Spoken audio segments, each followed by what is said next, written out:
Brought to you by the EveryDollar app. Start budgeting for free today.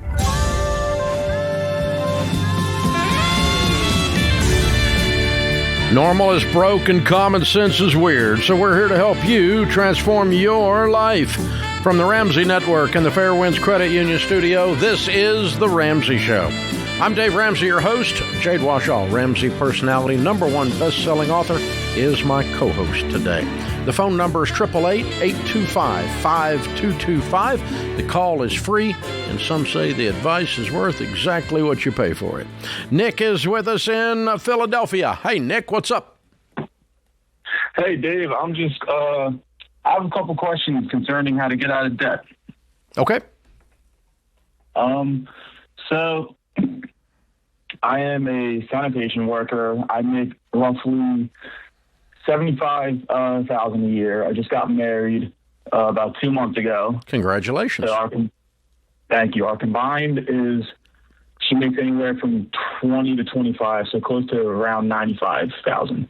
Okay. I am currently in $41,000 in debt across personal loans, credit cards, and a car loan. Okay. How much of it's car? Car, I'm halfway paid off my car. It's about 15 and a half almost. Okay. And what's the rest of it again? 21 of it is personal loans and 5 of it is credit card. Okay. What kind of personal loans? Just at the bank? So when she got pregnant a couple years ago, it was a really quick thing. We had to move out quickly, and I had to cover the maternity leave and all that stuff. So I took out a quick little $6,000 loan so I could be secure after we moved into our apartment and just have the money to help her. And then what I started doing is I just started racking up personal loans because I was stupid with my money. Okay. And would get in credit card debt, need to take out another one. Gotcha. And then then I took out one to get her engagement ring. So what happened the other day that stopped you and you said, I got to call Dave and Jade and we got to change? What happened? I just, living paycheck to paycheck, and something ain't working. Yeah. And it doesn't make sense to me. This should not be happening. You're a good man. Thank you for calling. You are why we're here, brother. Okay. So, how old is the baby now? 2? She'll be 2 on Friday. Okay. What does your wife do, and why does she not work full time? She works 4 days a week. She is makes $1 an hour. Wow. Yeah, that's a lot of time working and not a whole lot of money being made. What's the type of work? She's a dog trainer.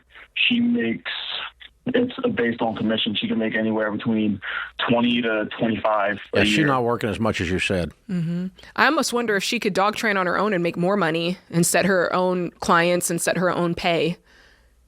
Because she'd probably... Here's the thing. She'd probably do more. She'd probably do more money in less time doing that freelance, and she could probably make that a side hustle and get another job.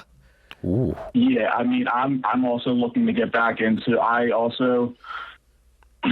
know, tax purposes. I am a delivery driver, so I work on get cash under the books. Although I haven't been doing that for the past 2 months because I had issues in the summertime slowed up, so they let me go for a couple months. Why are they paying you off the books? Why can't you have a job where you're paid above board? I don't know any pizza shop I've ever delivered at. They've always paid under the books. Okay. All right. All right. So here, one part of the equation, the reason we're poking at that is the income part. The other part is the outgo part. Okay.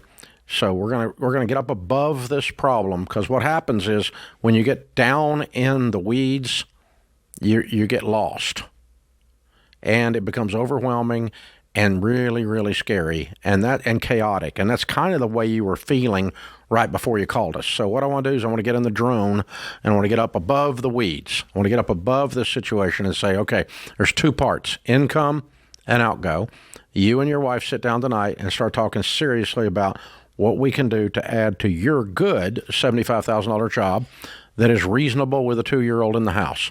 What can she do to double, triple, quadruple her income? What kind of side hustle can you have that has integrity to it and that doesn't get you in some kind of a bind later and that is steady? Sounds like these guys come and go.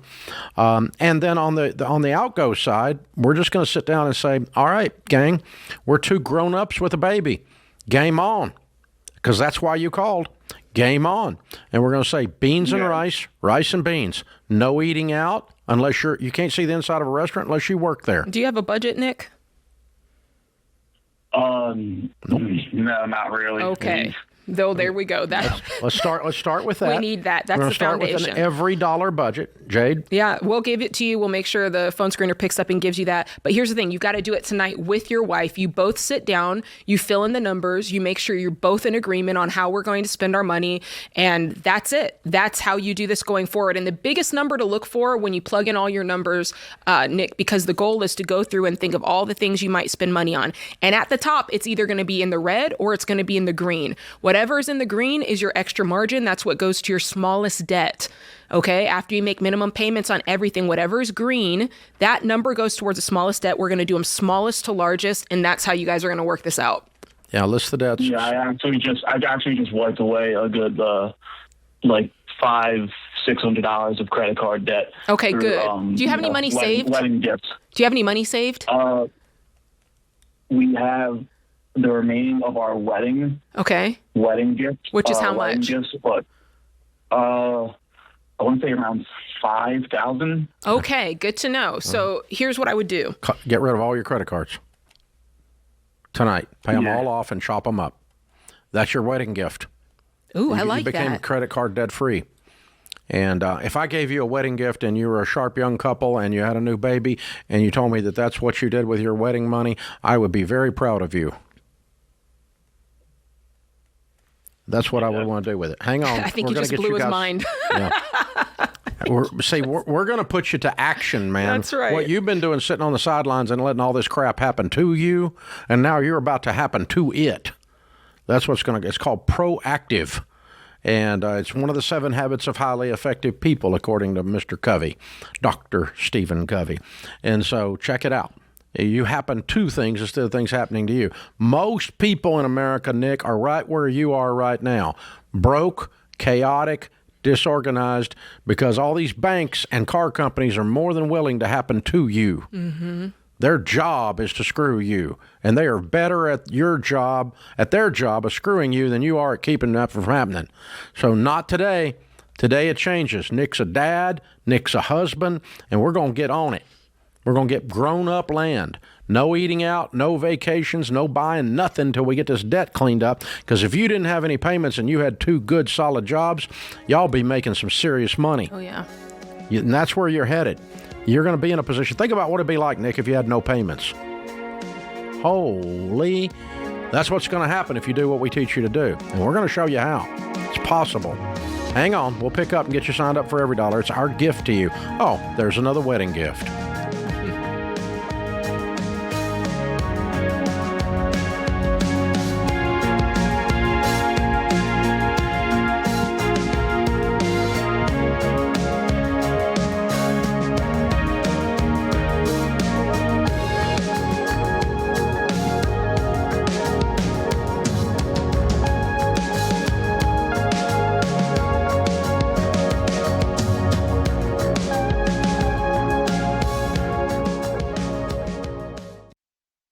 Hey guys, it's Rachel Cruz.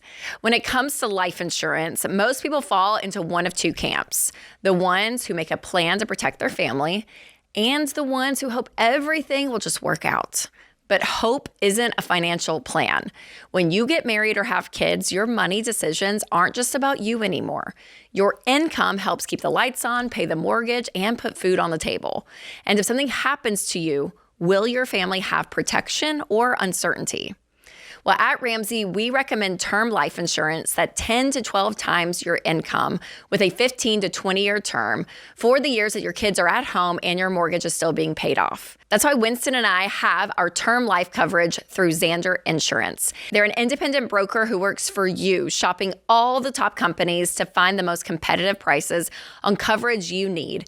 Get instant quotes online in just minutes at Xander.com or call 800-356-4282 to get your family protected with term life insurance.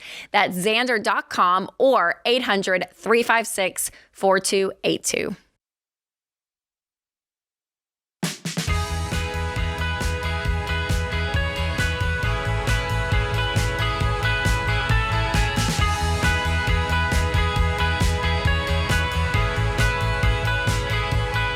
Candy is with us in Philadelphia. Hi, Candy. How are you?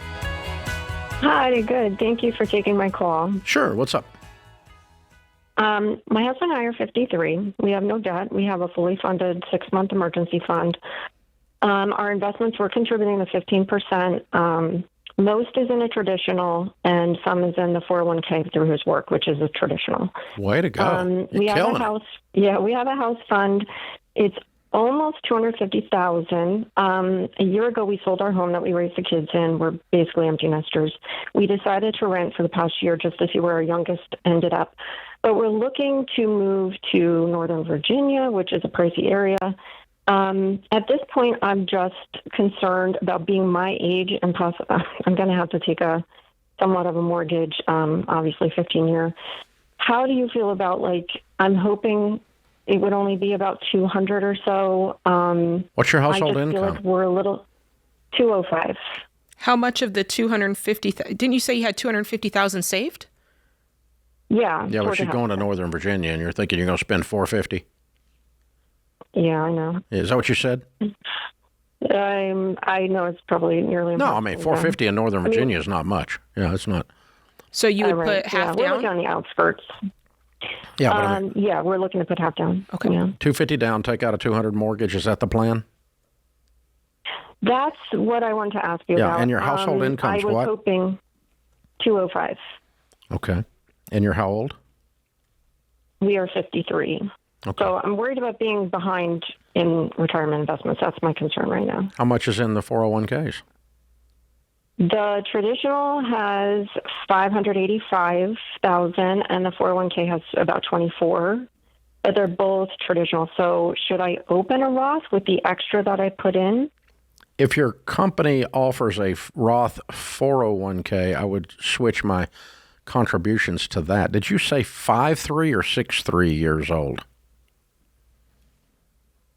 With the traditional. How old are you? 53 or 63? Oh, we're 53. Sorry, 5'3". Okay. My hearing. Yeah. I'm sorry. All right. So 53. So you got plenty of time. Okay. So you've got $600,000 plus. It'll be $1.2 million when you're 60. It'll be 2.4 when you're 70 if you're invested in good mutual funds, and that's if you don't add anything to it. So you're fine on retirement. You're doing fine. You keep adding to it. Okay. You're going to have millions of dollars at retirement, and you're going to have the house paid off. You're going to pay it off how quickly if you take out 200, making 200. You guys have done a great job of diligence and excellence so far. So I'm going to guess 4 or 5 years you got this thing paid off. Does that sound right? I could easily put a lot towards it. Yeah. You'd easily be able to double the payment every month if you wanted to, or more. Yeah, totally. Yeah. Okay. It doesn't. You're not setting yourself back in net worth. You're increasing your net worth because the house is going to go up in value and the debt's going to go down. So if you took out a $200,000 loan on a car and the debt went down slightly and the car went down in half, then you'd be setting yourself back. But a house is going up in value. So you're not setting yourself back. What you are setting yourself back in is cash flow because you're going to have to dump some on this mortgage to get rid of it. Mm-hmm. But that's not setting yourself back. It's going to actually cause you to accelerate faster, especially when you get it paid off. Oh, okay. Yeah. I would do this. I would do this plan. I'd put it on a 15-year fixed rate or a 10-year fixed rate, one of the two, and I'd pay it off in 4 or 5. Totally reasonable. Yeah, absolutely. I could do that. Yeah, you're going to be fine, Candy. That's awesome. The good news is with people like you that if you just are smart enough to ask the question, you're already on the way. Right. And you're Okay. you're already dialed in. You've got everything else dialed in perfectly the way we teach. Okay, great. 15% going into income, 15% going into retirement today, $250 sitting in an investment account from the last house that sold. You've got an emergency fund in addition to that. You've got no consumer debt, no debt at all today, and you're going to make this move to be with family. This is why you work, to be near family. Absolutely. Good for you. Well done. Well done. And then the mandate is that little turkey has grandkids. If you move to Northern Virginia for that little turkey needs to have grandkids. That's your job, little turkey. The number of my friends and my age group that are following kids, oh, wait a minute, they're following grandkids Yeah. around the country moving from places they've lived for 40 years is amazing to me. You'd probably do the same thing if you had to. Yeah, Sharon would, and then I'd have to go with her. That's how it works, yeah. Dave just doesn't want to move. If Dave loves Tennessee, that's all right. Dave loves Tennessee. all God right, Dave. bless America. Elijah's in Indiana. Hey, Elijah, what's up? Hey, Dave, how you doing? Better than I deserve. How can we help? Yeah, so my boss put me on the Ramsey plan just a few weeks ago, so I've been reading the books, using the app, all that good stuff. But just the other day, I went back and used my credit card, so I'll explain why I did that. Forgive me, Father, for I have sinned. Indeed, yeah. So there was some paint on my sink, and I didn't want to gouge the surface with a metal scraper, so I found my credit card actually works really well. That's funny. Okay. Well played. You got us. Okay, you reeled us in. We're hooked. Yeah, there was some frost on the windshield. Yeah. All right. Well, so I do have a question, and it's about money gifts.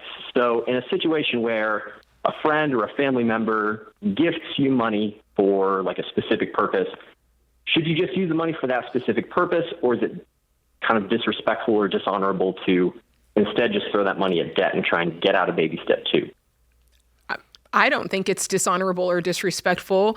It would be one thing if they said, here's some money for you we do a family vacation and here's the money for you to go on the vacation with us, right? That feels a little different than just happy birthday, here's a couple of hundred or however much money cash. How much was the gift and what was it for and who was it? So my fiance's parents gifted us $5,000 to help cover wedding costs. Oh. Okay. So they're paying for the wedding. In part, yeah. They wanted to just chip in? So how much were you planning on spending on the wedding? We had a $10,000, $15,000 sort of window that we wanted to stay in. And okay, yeah, that's more than $5,000, so where's the problem? The problem is I've sort of paid for a lot of things myself, and like we could use that money to make the wedding like a little nicer. Wait a minute. And so the wedding budget, you had already covered some of it, and they refunded you. Oh, that's a good way to look at it. Yeah, I guess that's one way to look at it. Yeah. Well, if we had a $15,000 wedding budget and they put in $5,000, and I've already paid $12,000, I'm pulling my $2,000 out. It's a refund. Yeah. I mean, that's fine. Okay. Nothing wrong with that at all. Now, did they give it saying you have 10 to to spend 15 this on top is of not what enough? you've already done? Was that specific? Sorry? Did they say 10 to 15 is not enough? We think you need a nicer wedding. Here's $5,000 more dollars. Well, they just loved helping and being involved with the wedding, and they felt like they weren't doing enough. So they're just here, have some more money. Oh. Wait a minute. That sounds like code for your fiance was whining that she wanted something she didn't have yet in the wedding. So mommy gave her some money. We were cutting corners. Yeah. So what does You your cut fiance corners. think You about cut this corners money? in every wedding. Otherwise, they're $400,000.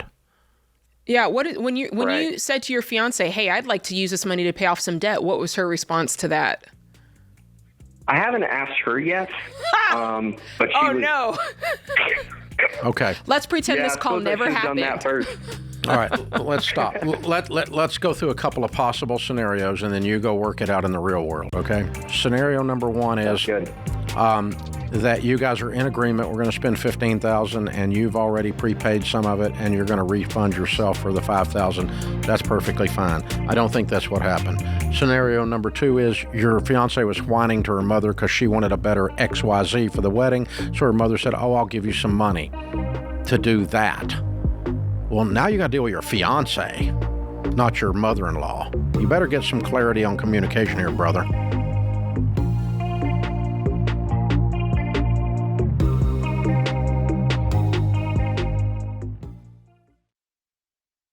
This show is sponsored by BetterHelp. Hey, my friends at BetterHelp just released their annual State of Stigma report. It's full of all sorts of data about why so many people avoid getting the help they need for their mental and emotional health challenges. And here's a data point that stood out to me.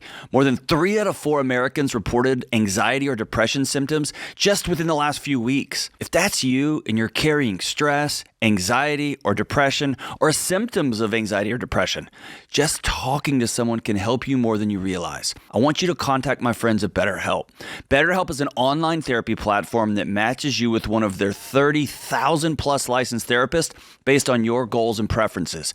It's easy and it's super convenient, and you can message your therapist and schedule sessions right in the platform. And if the first therapist you're matched with isn't the right fit, you can switch at any time for no extra cost. Don't let stigma stand in the way of support. Visit BetterHelp.com/Ramsey and get 10% off. That's BetterHelp, HELP.com/Ramsey.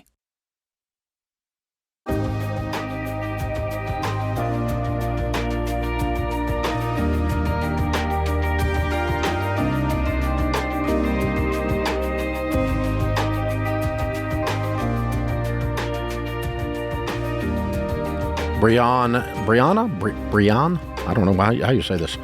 Brianne? Yes. Is it Brianne? Yes. Hi, how are you? I'm Dave. Good to meet you. Welcome. Yeah, From nice to meet Indianapolis. you. What's up, Brianne? Yeah, so I just had a quick question. A little bit of a background to my question is I am a 20-year-old college student that currently has no debt. I have almost a $1,500 emergency fund. And I am someone that's also trying to get better at budgeting. My question is, what advice do you have for somebody that is looking for somebody who is on the same track for a life partner? Is it too much to ask of a guy to have an emergency fund, to have no unnecessary debt, to be able to budget? And then how do I explain that to people who think I'm just being too picky when all I want to do is be able to be smart financially? I love this question. I love that you're thinking about this. Is there somebody that you're seeing now, or there's nobody in the picture right now? Well, about 3 months ago, I just ended a relationship that was a bad idea emotionally, mentally, and financially. Okay. So 3 strikes, you're out. Uh-huh. What I'd be looking for, more so than dollar amounts, I'd be looking for someone who has the same financial philosophy as me and is working towards the same goals as me. And we might be at different points along that path, and that's okay. But if we see eye to eye on money and just the basic philosophy of money and debt and spending and wealth, that's a really, really good sign. That being said, I'm not interviewing every guy I go on a date with. I'm not interviewing them on the first date, right? Because there's also opportunity for people to evolve. And so I'm looking for the things that show this person is interested in personal growth. This person is interested in growing and getting better, not necessarily changing towards me, but getting better. Yeah, because the relationship I just got out of, there was no sense of knowing how to do a budget, unnecessary purchases for a vehicle, and just multiple, I don't know, what we call red flags. Sure. Yeah. Yeah, and that's fine. And is it too much, is it unrealistic to have some financial expectations for a life I don't know partner if financial expectations are the question. It's not what we would recommend that you say, okay, you have to have a $10,000 in emergency fund and be doing a monthly budget. Let me see your budget, or you're not available. No, that's not that you're not eligible. No, that's not what I would say. I would not tell my own kids to do that, and I did not. And I'm freaking Dave Ramsey, okay? So my kids were taught to look for someone, like Jade said, that's into personal growth. They have character. They have some maturity. Because a lot of times financial irresponsibility, just complete irresponsibility, is just tied to immaturity. It's like a 4-year-old in the cereal aisle. I'm keeping my 4-year-old grandson, taking him to the fair, and he has a complete meltdown if I don't give him what he wants. That did not happen, by the way, but it would be like dating that person, right? And so, give me what I want. I want it, and I'm going to go into debt, and I'll get whatever I want, and I don't need to. And you just hear this kind of pattern in their emotional maturity or lack of it. And so maybe they don't have an emergency fund. Maybe they didn't come from the exact same background you came from, but they're going somewhere and you can see that and you believe that. That's what I'm looking for more than let me see your budget and let me see the balance on your emergency fund account. I agree. That's very good. And because you can get a budget and an emergency fund in about 20 minutes. That's right. And I also want to say this because this is just part of, I think, dating people and meeting that person is you have to go on dates to get to know that person. You're not going to be able to avoid getting to know someone and liking someone, and then maybe they don't meet the standards, and so there's a little bit of heartbreak. Sometimes you can't avoid that, and that's just part of finding that person. So this is not something that you can figure out the prerequisite and save yourself from it on the first date, if that makes sense. You have to go through the process a little bit, and that's just part it's of been so long ago I forgot. So you got Dave. I'm not gonna. No, really. I mean, I've been married 45 years. All I remember is I chased her till she caught me. That's all I remember. Yeah. So, oh my gosh, Tommy's in Dallas. What's up, Tommy? How are you? Very good. Very good. Thank you. How can we help? I have a question. I'm an 84-year-old man. I'm still working. I have an office that I have other people run for me, so I don't have to do a lot of work. But I have recently gone through a divorce, and I'm looking at trying to recover.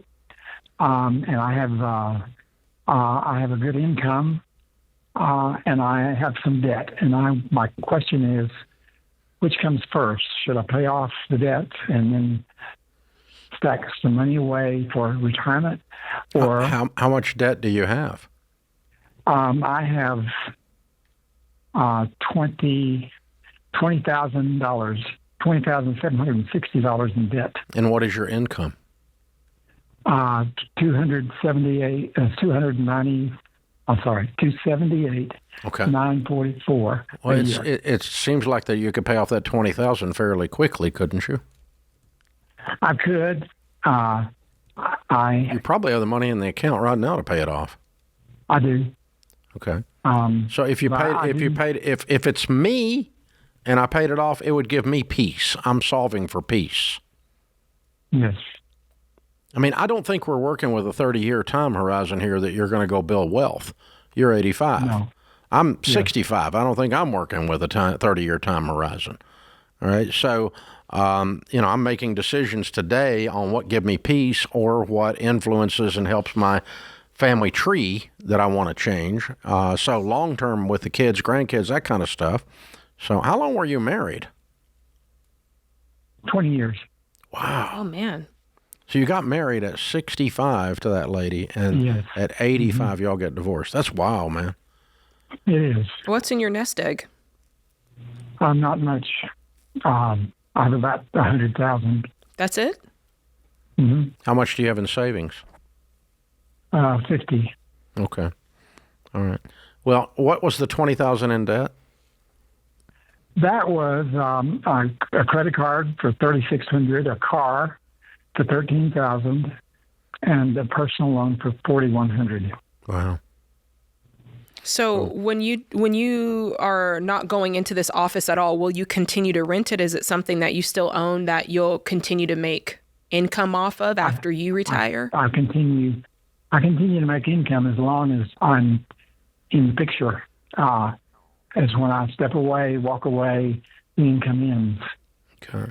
So I'm hanging on as long as I can. Yeah. Well, what I would do then is hang on as long as I can. I'd write a check today and pay off the $20,000, and I would not borrow another dime the rest of my life. And then I would start setting some money aside, adding to that 100, which gives me the ability to step away. The bigger that number, that 100 number becomes, the easier it is to step away when you want to. Yeah, that office rental, is that a building that you it's a own business. that you can It's a sell? business. He's going into the business. Okay. It's a business. I own a business. Yeah. When he goes to the office, it's going to the business. Gotcha. To the business. Yeah. All right. And so, yeah, that's what I would do. I would build the emergency fund, and then, and she makes a point, when you step away, is there not some way to sell your ownership rights at that point also to someone? They ought to be worth something if you're making $270,000 out of it. Mm-hmm. So I don't know how you're structured or what you've got there, but that's a good question to go with it. First thing I do is pay off the debt. Second thing I do is start stacking cash in a good investment and adding to that 100. While you're making 270, that's pretty easy to do. And third thing I do is assess if there's anything in that business that, and we don't know that because we weren't talking to you long enough, that you can sell and make money on.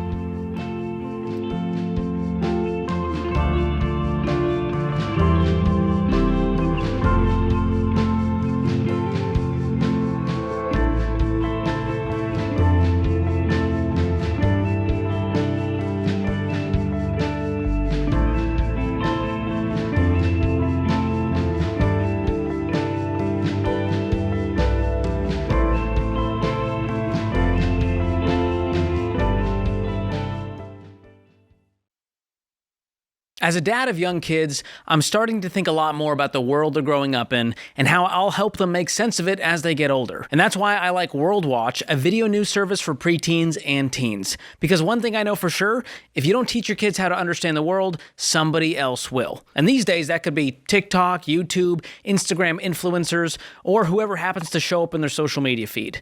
World Watch's 10-minute videos help young people understand what's happening in the world through a Christian worldview without all the outrage, negativity, and noise that is everywhere these days. The reporting is factual, engaging, and designed specifically for preteens and teens. And World Watch creates opportunities for something every family needs more of: meaningful conversations. Instead of just reacting to headlines, kids learn how to think about what's happening in the world, and parents get a chance to keep those conversations going at home. Because when my kids are old enough, I want them informed, not overwhelmed. And right now, you can get a 30-day free trial. Just go to worldwatch.news/Ramsey or use promo code Ramsey to get started. That's worldwatch.news/Ramsey.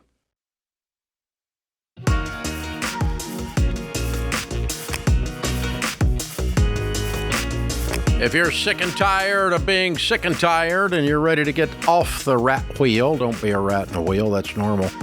There's only one way to do it when it comes to money, and that's actually tell your money what to do instead of wondering where it went. That's called a budget, and the best way to do that is with every dollar. Now, this is not simply a budget, though. The budget's just part of it. Get you started on working the entire Ramsey plan, and then as you work the Ramsey plan, the Every Dollar app's going to teach you how to walk those baby steps, the shortest distance between where you are and being a millionaire. A debt-free millionaire, by the way. In just 15 minutes, you're going to find thousands in hidden margin. You're going to feel like you got a raise. Don't be normal. Normal sucks. Start your Every Dollar app for free in the App Store or Google Play. Skylar is in Richmond, Virginia. Hey, Skylar, what's up? Hey, Dave. How's it going, man? Better than I deserve. How can I help?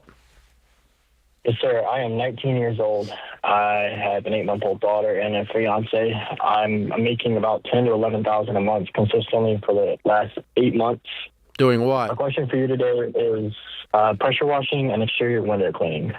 Wow. By yourself? Yes, sir. Totally by myself. I've thought about hiring technicians. I'm trying to go as long as I can without hiring people. But my question for you is, how do I get out of debt at 19? With the money I'm making, my problem is I don't feel like we're seeing the money that I'm bringing in. I have about $58,000 in debt. That is from 2 cars, $1,600 in credit cards, and a $3,500 personal loan. Okay. is part of the reason you're not seeing the money you're bringing in because you're not subtracting expenses out of what people are paying you? Or, I mean, do you have it separated in the right ways? Yes, ma'am. I think the problem is not a budget. I watch you guys a lot, and I've been talking a lot to the fiance. We are on a complete scattered budget. Okay. We know what the bills are, and then it's constantly, going to Walmart, buying this, buying that, eating out 7 times a week. Her or both of you? Both of us. Okay. All right. Well, let's stop for a second, and let's make sure we've got some basic structures in place that statistically tell us you have a higher probability of winning. You have a baby, you're 19, and you have a fiance. When is the wedding scheduled? The wedding is scheduled at the end of this year, and we're not looking to spend a lot of money on a wedding. Honestly, I think what she wants to do is just go to the courthouse, get married like that, and then maybe have like a little get together. Because how about next week? If it's a courthouse, how come we can't do it now? Next week. That sounds good. That sounds wonderful. Statistically, she and you have a higher probability of your marriage working, your relationship working, and your wealth building working, and your careers taking off as a married couple than you do as two shacking up, thinking there's a courthouse 5 months in the future. Okay? So I'm just giving you the data points, and so if you were my little brother, that's what I would tell you to do first. This weekend we're having a wedding and a get together. Okay, now then let's move on. With your business, you are kicking butt because you are not afraid of hard work, and you're showing up on time, and you're pricing yourself reasonably. I know all of this because you're making freaking $120,000, $130,000 a year as a pressure washer by your freaking self. You're incredible. Way to go. Very proud of you. It's not easy. I wake up about 8 o'clock. You just get it. Somebody taught you how to work, young man, and I'm proud of whoever that was. You are a good young man. This kid has a good dad. You're going to have a good future. All right, now, here's how we run a business. First thing is, do you have a separate checking account for the business? No, sir. My dad told me that I need to start doing that ASAP. Yep. Yeah, you need to do that today. Go down to the bank. You don't have to have anything except your Social Security number. It's called a DBA account, a doing business as account. It's Skylar so-and-so, DBA, doing business as Skylar's Pressure Washing or whatever the name of your company is. That's all it's got to be. Okay? Then here's how the math works, and it's going to help you get organized. 100%, not a dime less, of the money that you get from a customer for doing a job goes into only the business account. Got it? Got it. Now, what about... just a minute. Just let me finish. I'll walk you through it, and then you can ask, okay? Then the second thing is nothing comes out of the business account except you and the business expenses. You don't buy groceries or lights or car payments out of the business account. I'm going to get there in a minute, okay? So what expenses do you have at the pressure washing company? You have gasoline you have to buy for your pressure washer and your truck that pulls it, right? Yes, sir. What other expenses do you have? Chemicals, like mop, squeegees. Right. Those things go out. You write a check for those or use the business debit card for those. You don't buy anything else out of the account. So in business, your revenue minus your expenses equals profit. Follow me? Yes, sir. Profit this month was 9.5. Good. Perfect. Now, when you take... If you want to leave a little bit in there for next month's expenses, that's fine. So when we take $8,500 out of that account, or $8,000 out of that account, we leave $1,000 or something in there. We don't want too much in that account, but enough in there to run the business. And we take $8,000 home. We write a check to Skylar that he's going to deposit in his personal account. Oh, wait, taxes have to come out. And taxes on a self-employed business your size are about 1/4 of your net profit. So on $8,000, that's going to be $2,000. So you write a $6,000 check you put in your personal account and a $2,000 check you set in a savings account for your quarterly estimates, remember this, and go back and watch it on YouTube. Your quarterly estimates have to be filed on this, and you have to file and pay your income taxes quarterly, and they're going to be about 25% of your profit. So now you're not going to get behind with the stinking IRS and mess up this whole thing. Now, I got $6,000 in my account to now start working on $58,000 worth of debt. Now we sit down and say, all right, I got a budget this month of $6,000, and we put that in every dollar. Yeah, I think that was your problem, having one account. You and your fiance were seeing, oh my gosh, there's $12,000 in here. We can eat out if we want. Yeah, and we can do whatever we want. You can't eat out unless you sell both cars. Uh-huh. And now that Dave has separated that for you, I think you guys are going to have a more realistic approach. That combined with every dollar. Now, I just want to know, you said you have 2 cars. We might be able to clear some of this out really fast. What are the cars worth? Yes. I have a truck. It's what I use for the business. Not being smart, I was 18 when I bought it. Not being smart, I saw it at the lot, signed the papers, paid $32 for it, and the Kelly Blue Book is $16.5. Yikes. And it has a salvage title. Yes. Okay, what about the other one? The other is her car. It's a little Volkswagen. It's we paid $24. It's worth $20. Okay, that's a lot of cars. You mean for what you're earning, you're right on the line. But it sounds like you're interested in being debt free. So I'd work on either knocking these out or selling off at least one of them. Yeah, I'd get them. I'd get them paid off very, very quickly. Here's the good news: you guys aren't used to making this kind of money, so quit spending it. You know, you're just spending like you're in Congress, man. So your dad's right. Get your every dollar budget out, write it down, put everything down, and dude, you're way too smart to be acting this way. All right? And so, and you're way too good at the other parts of this. So we give every dollar a name, $6,000 at the top. Every dollar has an assignment, and don't go out to eat again. She gets to cook. My last question is, should I tackle every extra dollar on payments, or should I just bite the bullet and get rid of the truck or the car? If you might get rid of the car, but let's just attack the debt for a month or two and see how it feels. After fighting it and not going out to eat and not going on vacation and not doing anything except paying off debt because you've made a mess that you can clean up fast if you lean into it. But if you screw around with it, you're going to be looking like this when you're 35. And you don't want to do that. The good news is for your truck, since it is your business truck, you could use your business money to pay it off.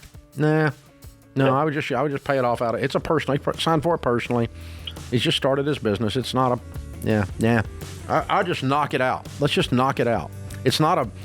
Okay. You can't. There's nothing you can write off on it anyway at this stage, except maybe depreciate it, and that's might be a nightmare. So, no, let's just lean into this thing and take $6,000, $7,000, $8,000 a month after taxes, and let's attack the $58,000. How fast can that be gone?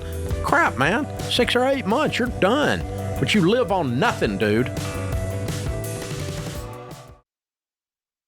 As your business grows, everything becomes more complex. There was a time when Ramsey Solutions had too many disconnected systems and not enough visibility across the business. We wasted too much time chasing information instead of making decisions. That's why we got NetSuite. NetSuite brings your financials, inventory, CRM, and more together in one place. More than 44,000 businesses run on NetSuite, including Ramsey. And now they're taking the next step with NetSuite Next, making it easier to put AI to work across your entire business. NetSuite Next helps you make the most of your time, automating routine work like forecasting demand and following up on overdue accounts. With NetSuite Next, AI is built into everything you do, so you can ask it questions just like when you're talking to a member of your team. And right now, you can try NetSuite Next for free. If your revenue is at least 7 figures, go to netsuite.ai/Ramsey. That's netsuite.ai/Ramsey.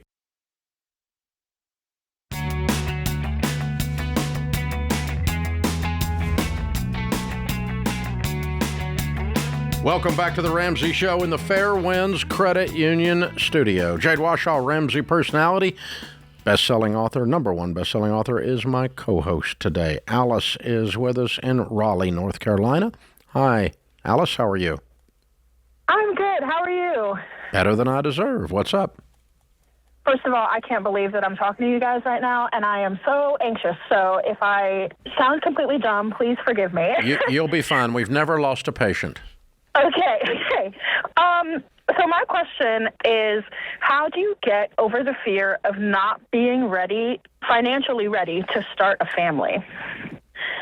Okay. Tell me what that means you're not financially ready to start a family. Okay, so my husband and I are in a little bit of debt. We've paid off a lot of our debt, and I'm very proud of us so far, but we still have some to work on. We have a $20,000 student loan that's mine, and then we have a $45,000 student loan that's my husband's, but he's about 6 months away from the public student loan forgiveness program. So right now we're kind of just paying the minimum monthly payment on that and hoping that forgiveness comes since we're so close to the end. And then the only other debt that we have is our house and our mortgage. How much have you paid off so far? Of our student loans? No, you said you paid off a bunch and you're proud of that. What did you pay off and how much? We paid off our credit cards. That was about $6,000. And then we paid off both of our cars. I lost my mom last year, and I got some inheritance money, and we were able to pay like $50,000 worth of car payments off. Good. And, that felt really good to have that what's your household income? It's about $110,000. So if you make $110,000 and you have a $20,000 and a $45,000 student loan, why can you not have kids? Because I just feel like there are so many things that I would want to do if I became a mom and like stay at home towards the 5. Well, I would love to stay at home, but I just know that option is not possible.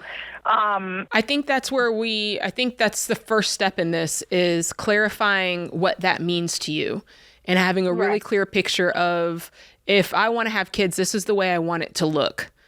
And solving for that. And so it's not she's exactly right, because you're not, it's not the debt. The debt's not the problem. It's not the debt, and it's not the kid. It's what you want to do because there's a kid. Yeah, and what's the income breakdown? I think I heard you say you make $110,000. What do you make, and what does he make? We both make around $55,000, so it's pretty split down the middle. So you already have a mortgage, right? I think I heard that. Yes. So our mortgage with like taxes, insurance, and everything is like $2,200 a month. All right. So that's the game you've got to play. Is if I want to have a child, I want to stay home. Now I've got to run out the budget on $55,000. Or if I don't want to stay at home and I want to do other things associated with the kid, maybe it's the other things that are the problem and not the kid. Right. My biggest concern is like I want to contribute to a 529 plan, and I don't want. Well, get out of debt. Finish getting out of debt and then do it. Yeah, we're trying, Dave. Well, I mean, you'd have 20 years to work on that. The kid's just born. The kid's not even born yet. So. Right. It's just, I know like daycare and things like that, like it's such a common here's thing what you got to do. So expensive for people, and so I'm just like, it's a lot. You've got to run a faux budget. Running a budget and seeing the actual numbers is going to give you real answers to your questions. Right now, they're just a bunch of things floating around in your head, and you're thinking, I think it's this. It might be this. It could be that. Just give real numbers to it, and you can do that. You can run the budget as it is, looking at your margin and saying, okay, looking at the margin we have now, working extra. This is how quickly we're going to pay off the $60,000 in debt. Once we've paid off the debt, this is how quickly we can have the 3 to 6 months of expenses saved. Once we do that, after we start investing 15%, this is how much money we can put in the 529. These are all numbers you can know this evening. Your child is going to be fine. You make enough money. If you pay attention to the money and you continue on the track that you're on, you guys are going to be fine. You make enough money to have a child. What you may not have enough money to do is spend $462,000 on a nursery. Right. Yeah. I mean, like go nuts, okay? Or $46,000 on a nursery. Either one. Neither one isn't going to work. This is a very small human. They don't even know what's in the nursery. It's only the mother that does. The father doesn't even know what's in the nursery. So, and people go bananas. So if the things like that, and you feel like, well, we'd have to get a bigger car. No, you don't. It's a very small human. They'll fit in that car. They don't take up that much room. Their car seat takes up more room than they do. But if you do, and you have to decide, what do you think? Are you thinking that you're going to stay home? Because that is the biggest part of this conversation. Because if you do, that does reflect on your comfort of living with the $2,200 mortgage. So you guys have to look at, okay, if you make that choice, what's your husband going to do? Are you going to work part-time? There's got to be something that you do so that mortgage doesn't become half of your take-home. Yeah. So the answer to your overall question is facts are your friends. When you don't, Jade is exactly right. Lay out a budget for the way you see this going. And the budget will look at you and say, no, you can't spend that on a nursery. And here's your daycare budget. Go out and shop some daycares. Talk to 5 or 6 or 10 daycares. Get actual numbers, not what your friends said, not what you heard on the internet, because both are liars. And so let's go find out what's really going on and what the real cost is. And honestly, diapers and formula, they're not that much. Diapers wasn't the thing. I feel like there's too much emphasis on diapers. Everybody goes crazy talking about it. I mean, it's like I feel like the other things, everything is. I think our kids got like 2 years worth at all the baby showers. Yeah, I think we had a warehouse for diapers, but all that being said is, I think it's what she's trying to do is plan for this, and if you plan for it, your anxiety will go down. Yes, planning for when you're going to have a family is so important, and that's exactly what you're doing. That's what this is called. That's what it looks like. This is what it looks like to plan for children, is what you're doing right now. But if you use some common sense in your choices, yes, that is mathematically sound, you should have no trouble, and you're eligible based on the numbers you gave us today to be a responsible person and have a baby. Okay, let's play this out, because I have to say this, because we get this call. What there is the potential for is, I have this baby. Now I want to stay home. Now I'm down to a $55,000 income with a mortgage that's $22,000, and I never paid off the $60,000. Can't do it. Now that is the call that we get, and that's the person calling in stressed out. The answer is sorry. Exactly. And that's the part that I just want to call out is, there are things you can do to make this a better, easier process for you. And if you have the ability to do that and you would like to do that, it's a good thing to do. Yeah, like get the debt paid off. Yes. As an example, build your emergency fund. Yes. The further along the baby steps you are, the easier all of this is going to be. Yeah, that's right. Yeah, but you can't just go, oh, I'm really sad. I'm really sorry. And you get to go to work. Right. You make play grown-up games, get grown-up prizes. I know, that's right. So that's how it works. That's the deal. So, but the actual child thing of, I can't afford to have children. If you got too many kids and you just keep spitting them out, you're going to have trouble. Okay, that's not the issue.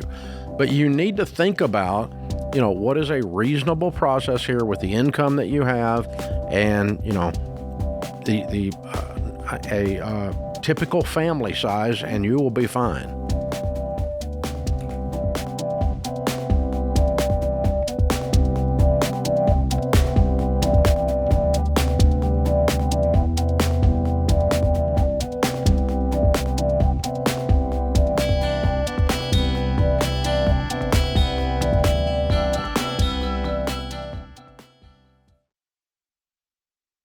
I'm all about practical ways to save time and mental energy, especially during the summer when life gets busy.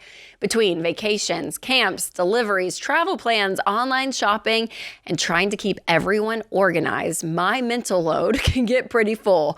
That's one of the reasons why I love Delete Me. Most people don't realize how many data broker sites have their information online, like old addresses, phone numbers, and even family connections. And that can put you at risk of being a target for spammers and scammers. But removing all of it yourself can turn into a giant project. That's why Delete Me is amazing, because Delete Me handles it for you. Their privacy team of experts removes your personal information from hundreds of data broker sites, and they keep monitoring it throughout the year. So far, Delete Me has saved me about 90 hours I would have spent myself removing my information. And honestly, it feels so good knowing that someone is in the background helping me, and I don't even have to think about it. So this summer, give yourself a vacation with one less thing to manage. Get 20% off annual plans at joindeleteme.com/Ramsey. That's joindeleteme.com/Ramsey.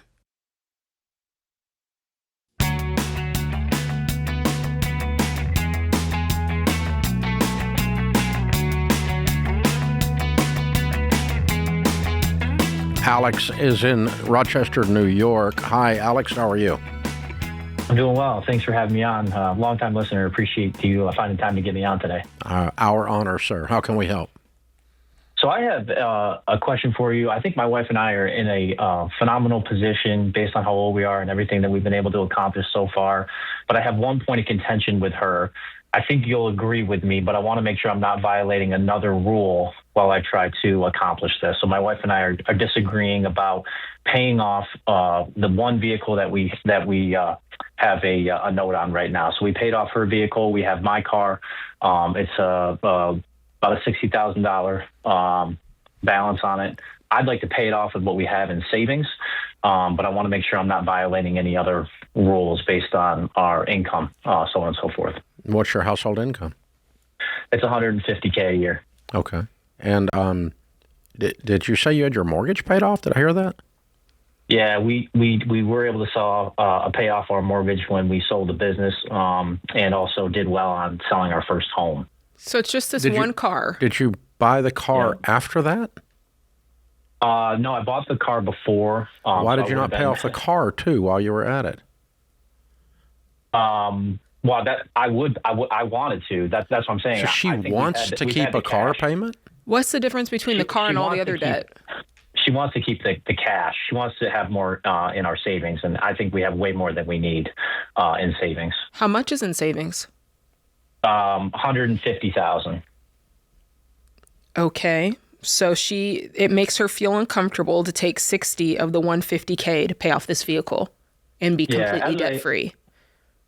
Correct. As with anything, I mean, there's more to the story. So we had a second child, and at the time we were concerned about medical bills. We'd gone through infertility, so we didn't pay off. We didn't want to pay off the car at that time. But now I think we're in a position, baby's healthy, and I think we're in a position where we could pay off the car and be completely debt free. And I think at that point, there's really nothing else for us to do than do the 15%. Make sure we're funding the 529s. And you make $150 a year. Correct. Yep. We're just on my salary. She stopped working back in October, which is another, thing that happened that changed. So if you run out the numbers, let's just pretend you pay off the car today. You have $90,000 in savings. How quickly, if 150 is the magic number, how quickly could you get back to that?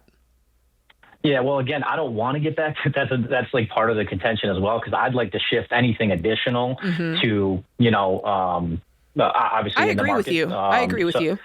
Okay, right. So let's back up a second. I can show to her. Let's back up a second. Yeah. Where you guys should be is your emergency fund should be about $30,000, maybe 40. Yeah, and you should have 50 in investments and no car payment. That's where you should be. Agreed. Okay, yep. And so now what we've got to figure out is why we're not there in her mind. So if we have no car payment and we have $50,000 in investments that we can get to on a 1 day's notice. Yep. If it's in a good mutual fund with a SmartVestor Pro, you can send them an email and you'll have the money in 24 hours. Yep.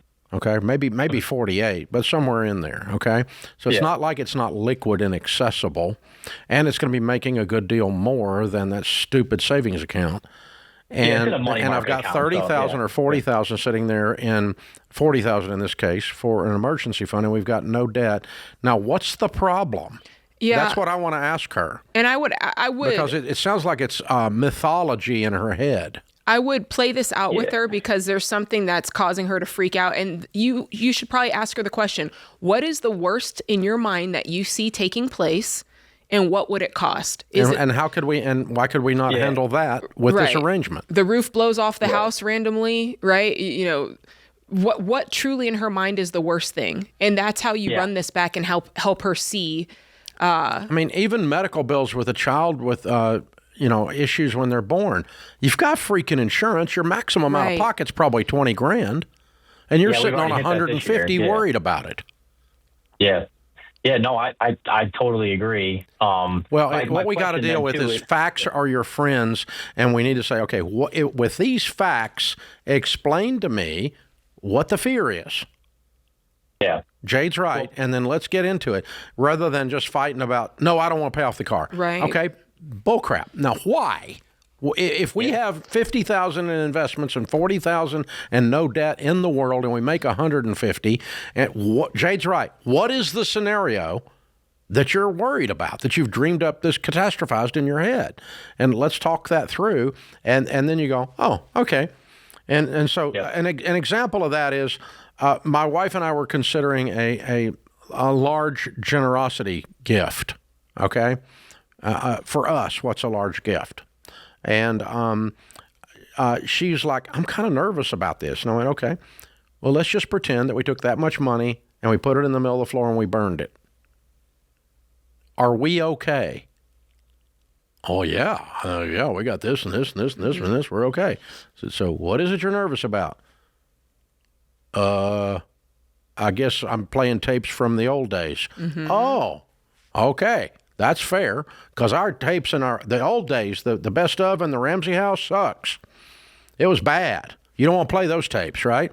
And that's fair to say, oh, some of that bankruptcy stuff when we were 28 and the lights got cut off's coming up in my throat when we start talking about giving a gift with that many zeros on it. Totally fair. That's a great conversation to have.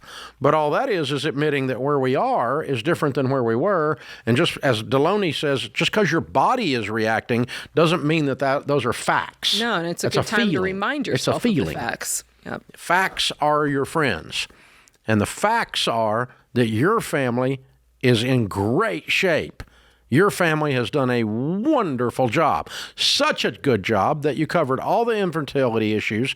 You covered her quitting work. You covered any issues that came up with the child that was born with issues. You've covered, and your debt-free house and everything but one stupid car.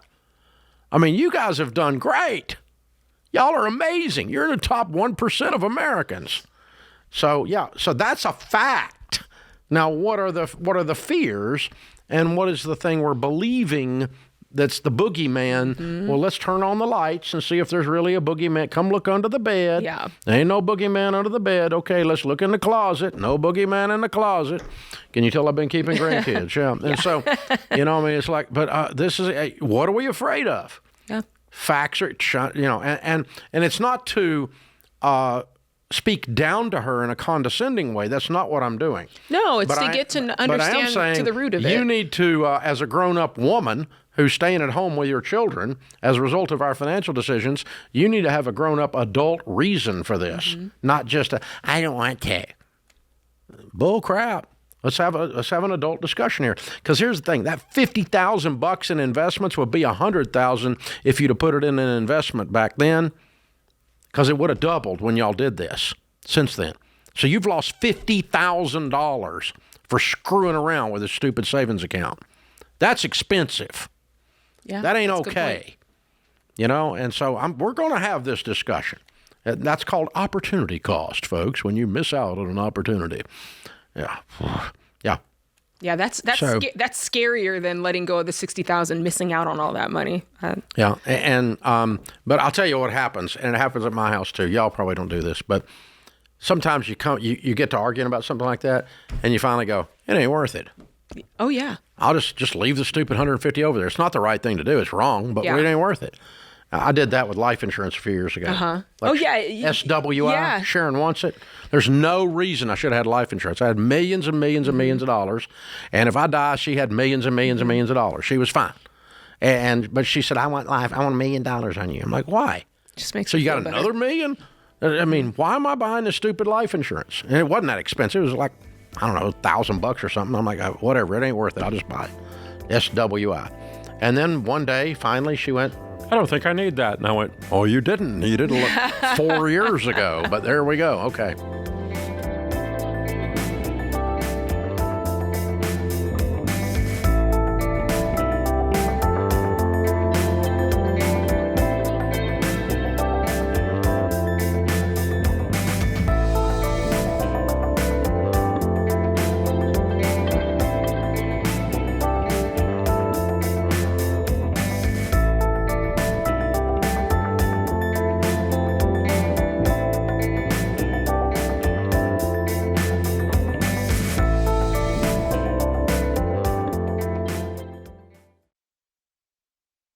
Hey guys, it's Rachel Cruz. If you're working the baby steps, every major expense deserves a second look. And healthcare is one of the biggest expenses in most families' budgets. And that is why I recommend that you check out Christian Healthcare Ministries.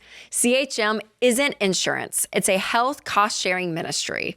That means members help pay one another's medical bills, and they've been serving Christians since 1981. CHM programs start at just $115 a month. And here's why that matters. If you are paying more than you need to for healthcare, that money could be going toward paying off debt, building your emergency fund, or reaching your next financial goal. And your monthly cost isn't based on your medical history or where you live. Y'all, a lot of families find CHM gives them more room in the budget. That's why so many members say they're better with CHM. And right now, new members can receive a 50% credit towards their first month of membership. Go to chministries.org/budget and use promo code Ramsey. That's chministries.org/budget and promo code Ramsey.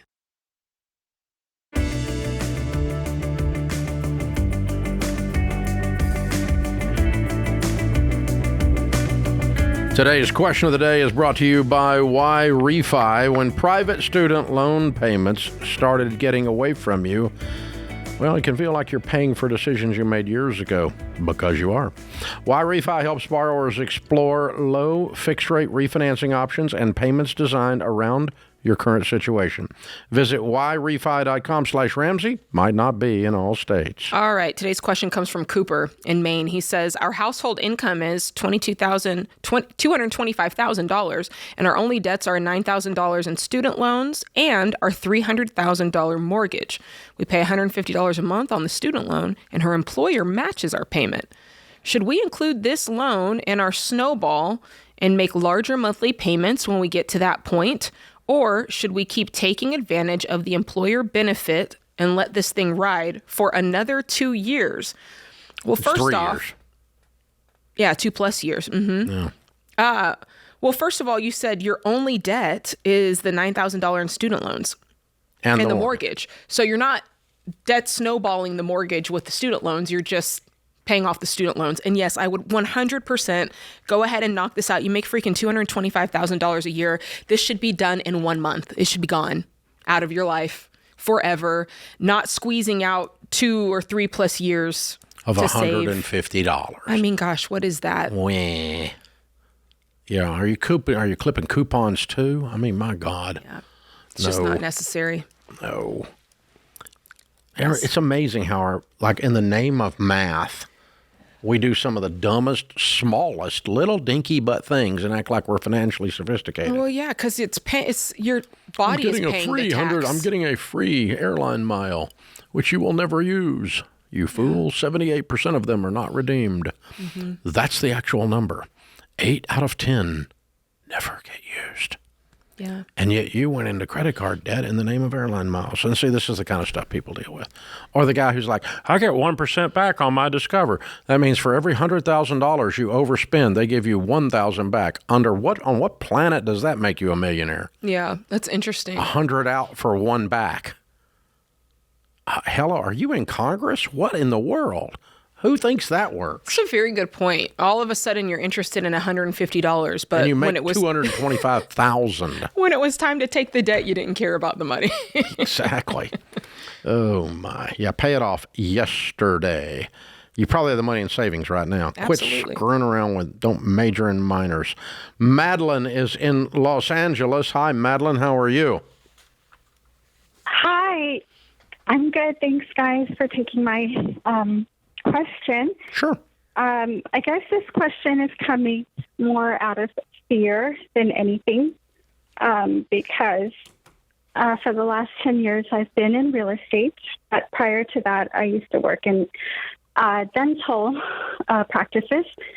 And being that the current state of the real estate market is what it is right now, I feeling like I'm back in, the dental field where I capped at, whatever, $20 an hour back then. And I guess that's where my question is coming from. I need to know if I'm doing the right thing, if I have What is your question? my money, and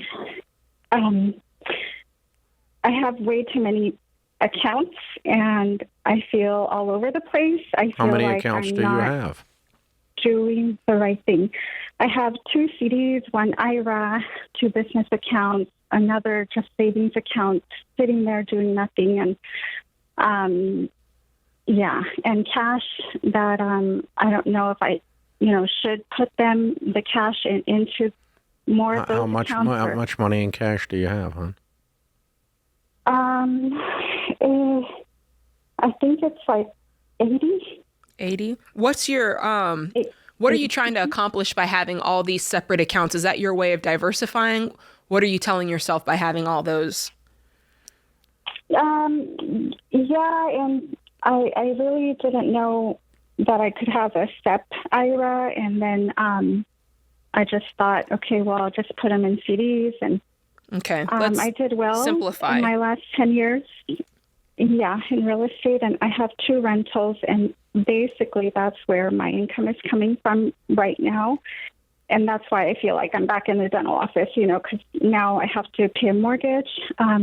Where I live, my condo is paid off, and the rents are what's keeping me afloat. I pay the mortgage, and then I'm back to my income. I'm not sure what this has to do with the dental, but let's go through the numbers and see if we can simplify this. So you've got a paid off condo. That's great. The 2 rentals, do you carry mortgages on those? 1 mortgage. Yes, I just paid off a HELOC that helped me build the ADU that I rent, from that. So how much debt do you carry on the rentals total? Rental. A $360. Okay. And then the $80,000 in cash. What's in the savings account? Combined in IRAs, it's almost 3. No. Just the savings account. What's in the savings account? Oh, the savings that's like 30. Okay. And then what's in the 2 CDs? There's 3 CDs. Okay. That's almost 300. 300,000. Okay. And when do those mature? When do they reach their target date? They have different dates. Some are on 5 months or 6 months. How old are you? I'm so nervous. That's okay. Don't be nervous. How old are you? I'm 50. I've been a single mom. What's your best year in the real estate business? My best year was 2020, 2021 through 24, 25. I sold nothing, like 0. And 26, Why did you sell 0? In 25, I was exhausted. I was burned out. I was building my ADU in 24. I got the certificate of occupancy in 25. I was burnt out. I was so tired. I'm a single mom. Everything is on me. My daughter is amazing. She just graduated from CSUN, and why were you burnt out? Really you made more money than you ever made in your life. You were tired. That's why. You were tired. But why were you burnt out? I hustled like big time. Yeah, like a lot. That doesn't kill you. Every day from 7 a.m. to 11 p.m. So why not cut your hours back to a normal hours instead of going to 0 houses sold? Just cut the number of houses you're selling back. Well, I didn't do that on purpose. I think I was working. You said you quit because you were burnt out. That is on purpose. And you said you're mostly living off of the rents. Yeah. The rentals. Okay. So go ahead. Here's what I would do. I am, because I don't touch anything. There's 2 parts to this question. Anything. There's 2 parts to this, Madeline. Number 1 is if you feel like you need to cut back on working, you can do that, but you still need to be working in some way. I don't think there's any reason that you shouldn't be selling any houses. I think that there's just something there that you've got a mental block there. As far as this money, I think there's ways that we can clean it up. I would take the $300,000 and I would invest them. You can do a SEP if you want. You can do an individual 401k, maybe get with a SmartVestor and decide what the best option is for you for retirement. I think the savings for you, I would keep 6 months of savings and a high yield savings account. If 6 months for you is around 30 to 40K, that feels fair. And then the rest of that cash, I'd put it with the $300,000 and I'd invest that. And then if you want to simplify even further, I'm not sure, but you might get to the point where you sell off one of these rentals to pay for the other. And that way you have one paid for in cash rental that's generating cash, and then your own condo is paid off. How does that sound? I know I said that fast. It doesn't cost much to exist at that level. And you need to be working. You don't have to work 7 to 11. No, but you could work from 9 to 4. I mean, and do a lot of house sales because you're good at it. You just talked yourself into the corner of saying, oh, I'm dying. You're not dying. Yeah, go back and listen to this call. You just need to slow down. You don't need to quit, though, because you have the potential to earn a bunch of income. And so, what I would do is go to Ramsey Solutions and hit SmartVestor Pro, sit down with them. They'll help you put some of this cash together and do some real investing. But that only works if you're not sitting on your butt trying to live off the rentals at 52. Go to work, girl.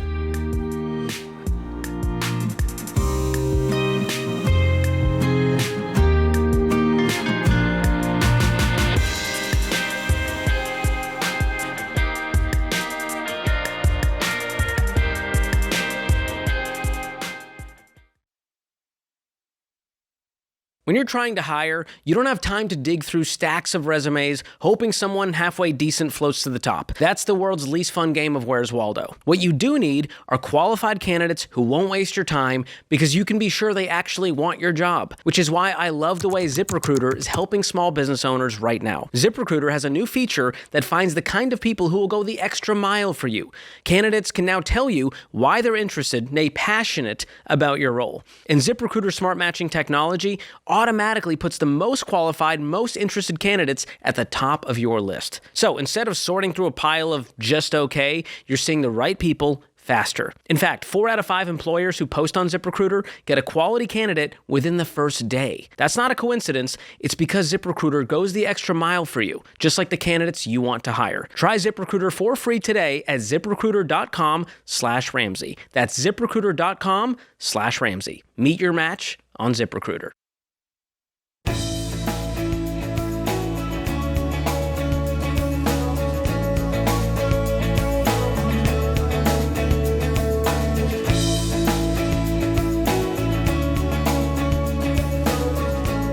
One of the biggest mistakes people make is thinking they can skip doing a will because they don't need one. I'm too young. I'm too healthy. I don't own anything. Not is the case. Not is the case. Not is the case. You can die at any health or age, and anything you have will be dictated by the government. Lord help you if you don't have a will, including where your kids go. Yeah. So it helps protect your family. It gives clear instructions and can keep your loved ones from having to guess what you wanted during a difficult time or from going at each other's throats. If you're ready to create a will, go to mamabearlegal.com. If you're not sure where to start, text quiz to 33789 and we'll help you figure out which option best fits your particular situation. Amanda is in Minneapolis. Hi, Amanda. How are you? Hi, I'm doing well. How are you? Better than I deserve. What's up? So thank you for taking my call. So my husband and I are on baby step number 5. And before we kind of go into saving for our children's future, we were kind of met with a mandatory kitchen renovation that came up. It was a kitchen back from the 80s, and, we had rotting cabinets and appliances were falling apart, and it was time. And so we felt with our finances where they were, we were able to save up. We did about a $25K budget for that with about $5K in fluctuation in case something came up. But the problem with that is that we experienced a huge mold problem that we had no idea. And so my question in this goes into, we have about 30 saved up for the renovation, and then we have another 30 in what we call our emergency fund. And my question is, should we be going into our emergency fund? And just to give a little bit more detail, we were told last Friday, I work for a big corporation, that layoffs are coming. And then our manager followed up shortly after and stated, that our group was not safe. And Okay. so my question is, What do you should I make? be, right now I make about 105. What do you do? I work for Med Device, What do you do? sourcing for a big med device company. What's your husband make? He makes about 135. Okay. So did you start your job hunt last Friday? My job hunt. No, you I've been didn't. You updating my laughed. resume. Hey, the guy told you he's getting ready to fire you. You need to listen. Okay. You need a job by next Friday, making 120, What's the mold rent? and then give them the finger as you walk out the door. Corporate America's trying to piss on you. You better get ready. Okay. It's Well, come. I've It's been come. I mean, updating they're my not kidding resume, when they say so- your group's not safe. That's code for pack your next. desk. Yeah. Okay. What's the mold Morning. remediation cost? Right now, they have told us it's looking about an additional 12,000 based on the rotting that they continue to find as they move forward. So Okay. if you said I have mold remediated many properties. The one thing I have found about it is it's a very emotional subject for the property owner, typically. And the mold remediation companies have a spectrum of work that they can do, from safe to crazy and drama. And so that industry does not have good credibility. Because, in other words, I hear stuff anywhere from 30,000 to 4,000, and 4,000 absolutely will fix it in that case. And I've personally experienced that, taking bids and remediating mold. But it's like, your children are going to die, and so that's where they start, right?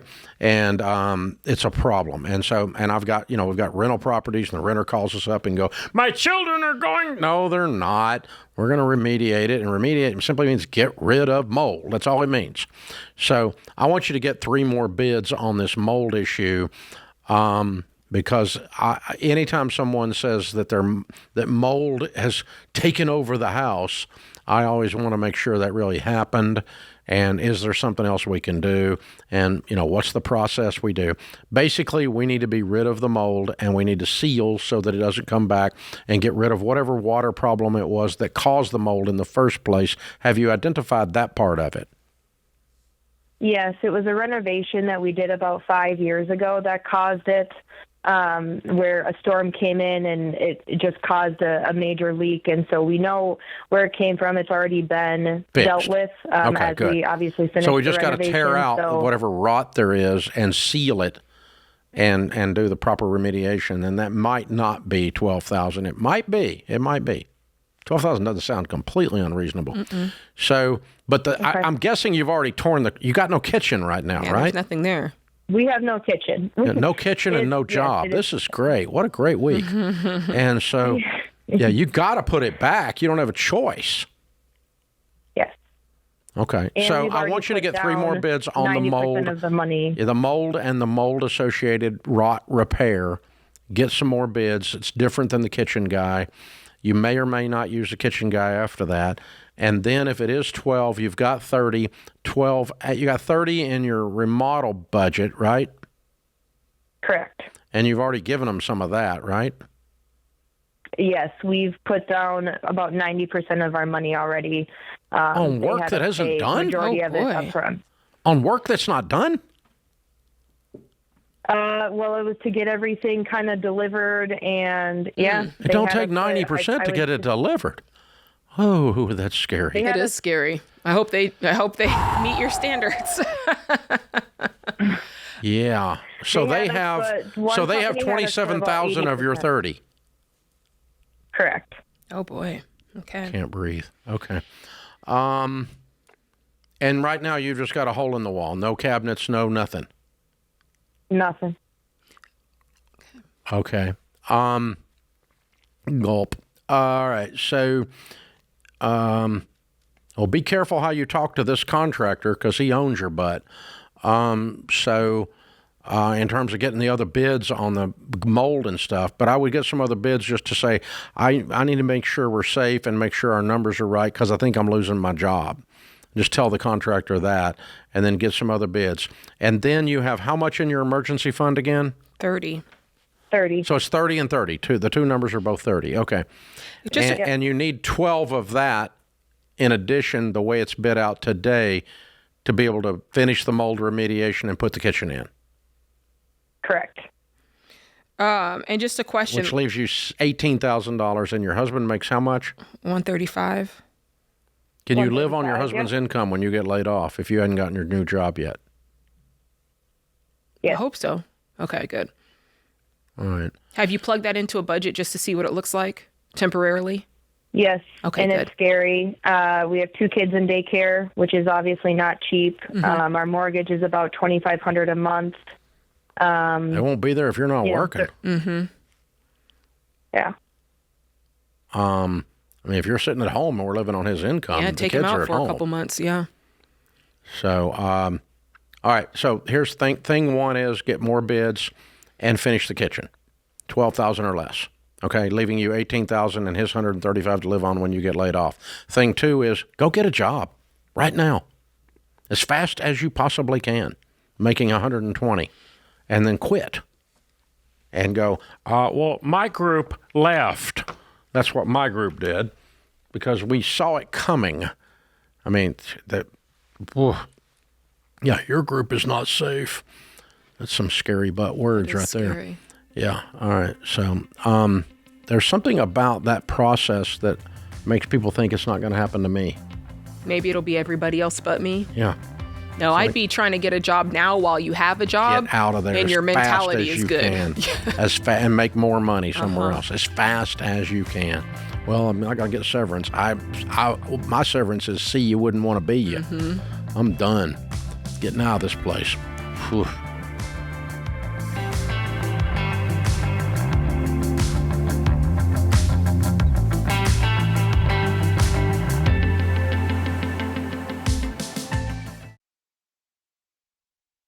Hey, what's up, guys? It's Jade. This back to school season, everybody's looking for ways to save money. But here's the thing. The best ways to find margin in your budget isn't on one-time purchases like new shoes or backpacks. It's on the bills that show up month after month. That's why I recommend switching to Boost Mobile.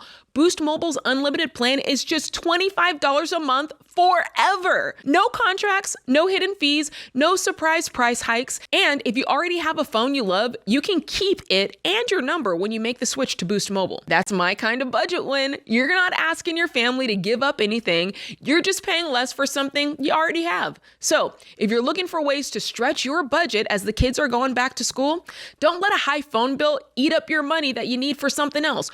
Go to boostmobile.com/Ramsey and make the switch today. That's boostmobile.com/Ramsey. $25 forever requires customers to remain active on Boost Mobile Unlimited plan.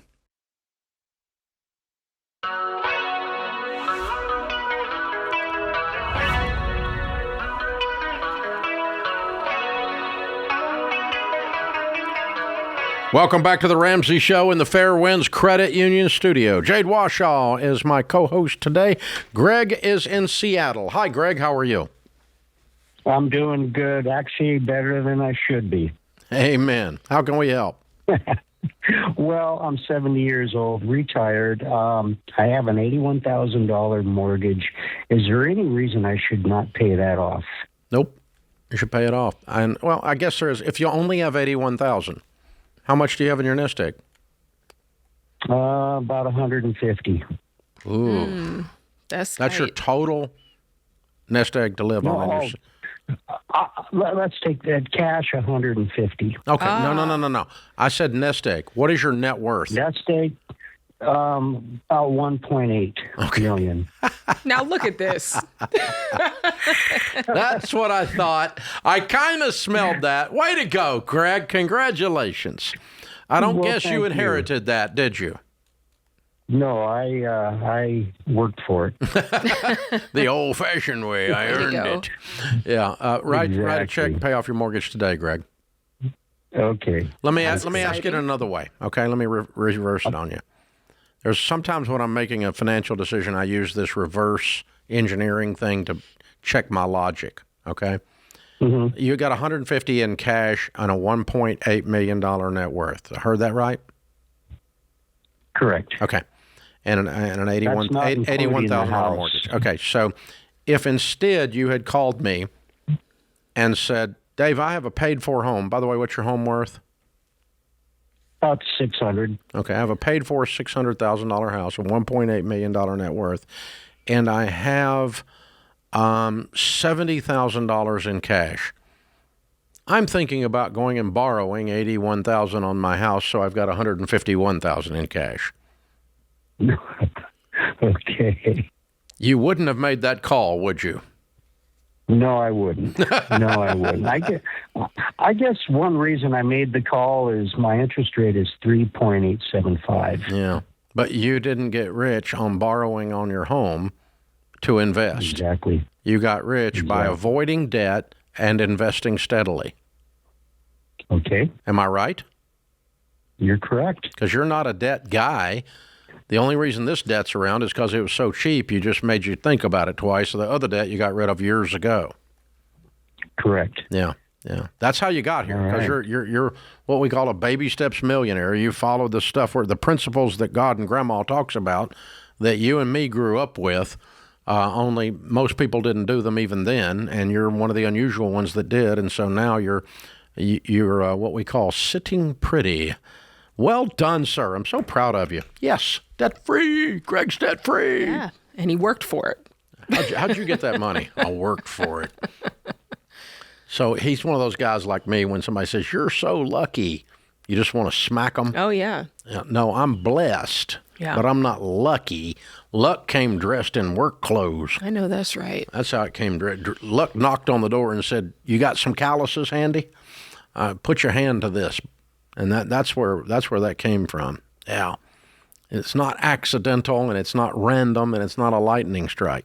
Greg followed the age-old principle of living on less than you make and investing it. And I'm so proud of him. Way to go. Very cool. Very cool. Gabby's in San Antonio. Hey, Gabby, how are you? Hi, I'm doing good. Good. What's up? Hello? What's up? So, I recently got laid off from my job 2 weeks ago. And previously before that, I had, last year actually, I had the company closed that I was working for. I had been laid off for 9 months. So I was just starting a new job and I was starting to get settled. And I had moved to be closer to work. And I really enjoyed that new city since I grew up in a rural area. And I was budgeting and starting to get to the swing of things. I had even gotten a part-time job for the weekend to make sure I had a buffer in my budget. And then I got laid off. What kind of work do you do that you've been laid off twice? IT work. The first time it was because the company shut down. It was based up in a rural area, and it was a government job they closed off. And this time around, they just decided not to move forward with me after the 6-month probation. Why? It was due to a project that I didn't know how to do, and I felt like, and I would ask the manager for help, and I didn't get the help that I needed on that project, and nor did I get all the information clearly for that project. So he based off my 6-month probation on that one project. Okay. What kind of IT work do you do, hon? That one was a network, so it was dealing with switches and things like that, which when I first started, I told them that I was willing to learn, but that's not what I would do, help desk and other things like that. So they still hired me on, even though, they knew my background, that I would do, help desk, fix computers, things like that. But that was a higher level. And they said, okay, no, don't worry, you can learn it. Of course, I wasn't. They expected me to do the project without training me. Okay. The way you've approached this each time, I don't want you to ever tell anybody that again. Okay? Okay. 3 times you blamed them, and you took a job knowing that you didn't know how to do the job. And then you did not force help, and you're blaming them. Yes, they are also at fault. I don't really disagree with you, but if you're ever in an interview and you blame your former employer for not training you, you won't get the new job in the interview. Yeah, you got to have some personal responsibility. Does that make sense? You follow my logic here? Yes. So I want you to reframe that in your head and go, this was a bad choice. I should not have taken the job, and I certainly shouldn't have settled in like I was going to get to keep it forever, knowing that I didn't know how to do the job. And that I was, there's a gap between your knowledge and your ability to perform. And that's okay. We all have that in something. But then, and this company was not set up to do that. And you're young and you're just starting your career, so you don't know yet. You're learning the hard way to be forceful on, before I take a job doing something I don't know how, I have to be forceful about the processes that are in place to make sure I can learn fast enough so you don't fire me later. And that's part of the interview process for you. So I think your position is simply this: you need to get another job. Yep. And you learn from these last 2 things. Okay, I had a rural thing that folded up because it was government supported. Learned something there. Took a job I didn't know how to do. Didn't work out. Learned something there. So now let's go do it again. I think you still have a good knowledge base in IT. And I think you land yourself a new one. Hang on, we're going to send you a copy of Finding the Work You're Wired to Do with an assessment in it. I want you to take that and see if this is really the stroke where you want to go with your life. And if not, if you want to go a different direction, that's okay too. But you're young and you're learning, and this is an experiment. We found 2 things that didn't work. Now let's find one that does.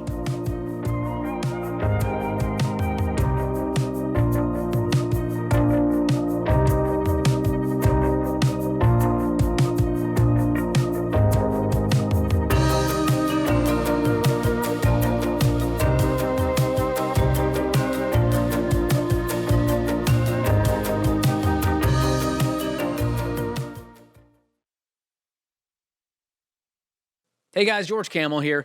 You ever feel like you make good money and still have nothing to show for it? You run into Target for one thing and somehow walk out $87 later with toothpaste and emotional support candles? Just me? Okay. Well, that's the problem. Most people don't pay attention to how they spend their money, so it does whatever it wants. And that's why we created EveryDollar. It's a budgeting app that helps you create a simple plan for your money. EveryDollar's simple, it's clear, and it helps track where your money's actually going. Plus, you get daily lessons, to-dos, and reminders along the way. It's like having a money coach in your pocket. Your money's been freelancing long enough. It's time to give EveryDollar a full-time job. Go download EveryDollar for free on the App Store or Google Play.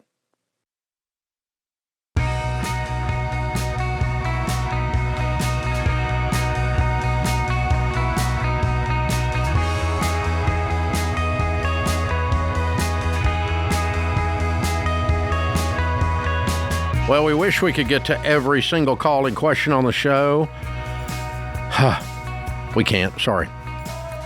There's just 4 lines and just 3 hours. I mean, all we do, we love you, we want to get to you, but we could do this 24/7 and still not get to everybody. But guess what? We can now, because we have something that's 24/7. It's called Ask Ramsey. It's free. It's a free AI tool, and it's built and trained only on Ramsey answers.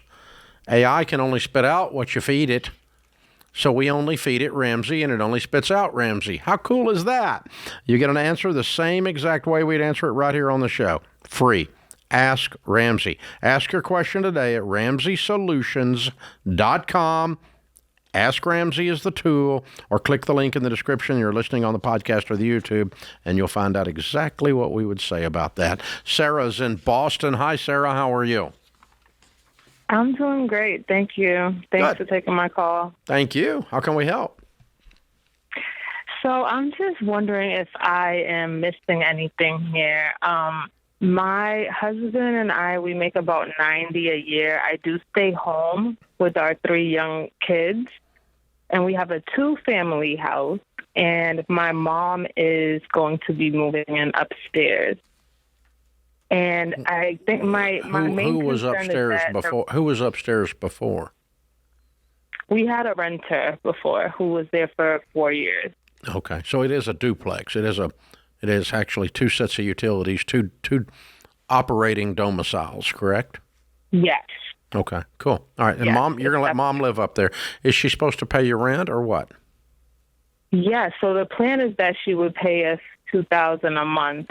My concern is that that is a part of our income, and long term, does that make sense? Because she's 64 and she's planning to retire next year, and I'm not sure that I would be going back to work anytime soon. Our youngest is 1. Our oldest is 5. I don't think you working has anything to do with it. Are you saying she won't have any income after she retires to pay the rent? Is that what you're concerned about? I think she will have the income. I'm just concerned about never being able to increase it. Okay. I don't know if that's something. Okay, so 30 years from now, she could be 95 and paying that. Yeah. Uh-huh. Yeah. Okay. So is she selling a home to move in there? Yes. So she's going to have a big lump sum. Mm-hmm. Why is she not just purchasing something for herself? She wants to be close to the grandkids. Purchase something close to the grandkids. Either that or be treated like a normal renter where the rent goes up periodically. Yeah, but if she's 65 when she's 85, I wouldn't have wanted her to. If she just called and said, I want to rent from 65 to 85, I would tell her not to do that. I would tell her to buy something for her own good. Right. So that was a thought I had too, is that she moved in temporarily as she looked for like a condo or something. Yeah. Another reason why she's moving in is to downsize, because my 2 brothers were living with her and recently both of them moved out. Good. So how much is her home selling for? Right now it's starting off market $765. Is it paid for? No. What does she owe on it? Maybe 5 something. Okay. All right. So she could put a $265,000 or $200,000 or whatever down payment on something that is smaller, maybe a $400,000, a nice condo that's near you, so she can be near the grandkids, and then her life is stable. She's not stable as she moves in with you unless you take the hit and don't increase the rents. So that's my concern. Yeah, so I think that, Mom, here's what the plan is. The most you can stay here for your own good is 2 years. During that 2 years, I want you to purchase something that's good for you to go forward and have a great retirement in. Because here's the thing. You tell her you talked to a financial coach, and he told you that, because I am, okay? And because for her, if she just asked me, if you hadn't called me, if she called me and said, hey, I'm selling my house, I'm going to move in with my daughter, I would say, do that only as a temporary measure and get out of there and get you a condo, $300,000 or $400,000, put down the $260,000, $250,000, whatever, get the condo paid off. So when you go into retirement, you're living in a paid-for property, and that stabilizes your most expensive part of living, which is housing. But I will say, this is a caution to you. Even if you put the caveat out there that this is only for 2 years, the minute you welcome her in there, there's a risk associated with that, because if she gets comfortable and you guys get comfortable and you get lackadaisical on your own deal, this gets messy real fast. Yep. Yeah, I've already seen it in the past. And I think my other concern is she enables a lot of other family members. Listen, don't do it. You've already said enough that you have enough misgivings about this. Don't do it. Okay. Tell her to go rent a 1-bedroom somewhere while she looks for a house. I think you think this is going to go sideways. You keep saying it in different ways. Mm-hmm. I'm just nervous.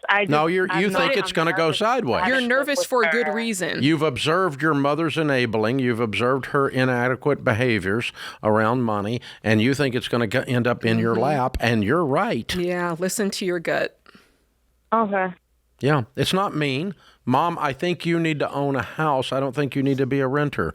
And to encourage you to do that, I want you to rent a 1-bedroom. I found a really cool one over here in the neighborhood. I'm going to rent mine out. You shouldn't be paying $2,000 a month for rent. I want you to rent something cheap while you look for your new house or new condo, so you're not spending much on rent. I'm going to charge too much over here, and it's not going to be good for you. And I'll help you. I'll coach you, and we want you to be around the grandkids. We want you around, but it's not going to be good for you to be upstairs.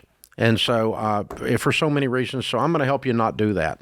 And just be kind and forceful and say no. Because you told us 4 different ways Yes. why you don't think this is going to work. We kept trying to say, oh, you could do this. And You do this. convinced us out of it. And then it's like, no, that's not going to. Because so you know what this is going to be. Yeah. You just know, and you want someone to say out loud. So, okay, you talked to a financial coach and they told you not to do it. I'll be the bad guy. There you go. I'll be a bad person. It's Jade's fault. Yeah. Tell her Jade I'll said. take the blame. I'll take the hit. You could get the hate mail, Jade. That's okay. I'll take it. I can handle it. The funniest one was the first 2 years I was doing talk radio show. A lady called in. She goes, we've been married 3 months, and my mother-in-law's coming to visit for a week, and we don't have a couch. And I said, well, you don't have any money. You can't buy a couch. And she said, yeah, but my mother-in-law's. I said, tell your mother-in-law to sit on the floor. And she said, what do you mean? I said, you don't have any money for a couch. You need to be a grown-up. Uh-huh. No couch. Yeah. And she's laughing, and she's like, she's not going to like that. And I said, she's going to love it. She's going to love it because she used to have to do that, and she used to have to put up with a mother-in-law. And Sure. you be kind, and you say, we got no couch because we're broke, and we're getting out of debt, and we're going to get a couch later. I'm sorry. We appreciate you coming to visit, but You'll have to stay in a hotel. welcome to the camping chair, And so I go out to dinner that night. Lady comes over to me and she goes, hey, I was your caller today, and this is my mother-in-law. And the mother-in-law's laughing. She goes, you were right. That's so funny. It's just so awkward. It's hilarious. Oh, yeah, that is awkward. I was your caller this afternoon. And when you're doing local talk radio, that stuff happens, Oh, man. I was your caller about I'm the couch lady, and this is the mother-in-law. Oh, You told her to sit on the floor. Yeah, that Oh, lady's man. going to call up Jade and say, hey, I want to meet you. You wouldn't Yeah. let my You messed daughter up my rent to me. plans. Yeah. We'll meet you in a back alley. It's all right. I'm pretty strong. I can take it. You don't feel threatened, do you? No. She's probably She's 60. I can take her. You can take her. Hey, ageism. I love Oh, that's a new story. I've never heard that one, Dave. Oh. That's a good one. You do talk radio long enough, you've done a lot of dumb things, I can just tell you. Well, that wasn't dumb, it was just interesting, but yeah. Too funny.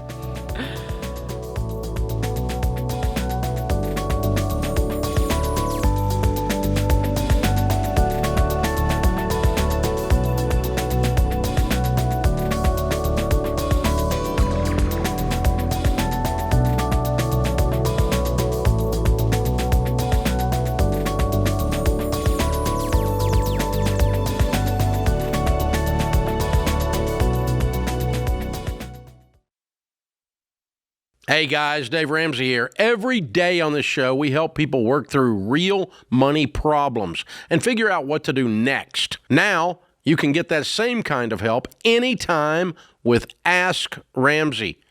Ask your money question and get answers built on Ramsey principles we use on the show. Whether you're making a decision or just want something explained, Ask Ramsey is here to help. It's fast, simple, and free to use. Go to RamseySolutions.com and try Ask Ramsey today. That's RamseySolutions.com.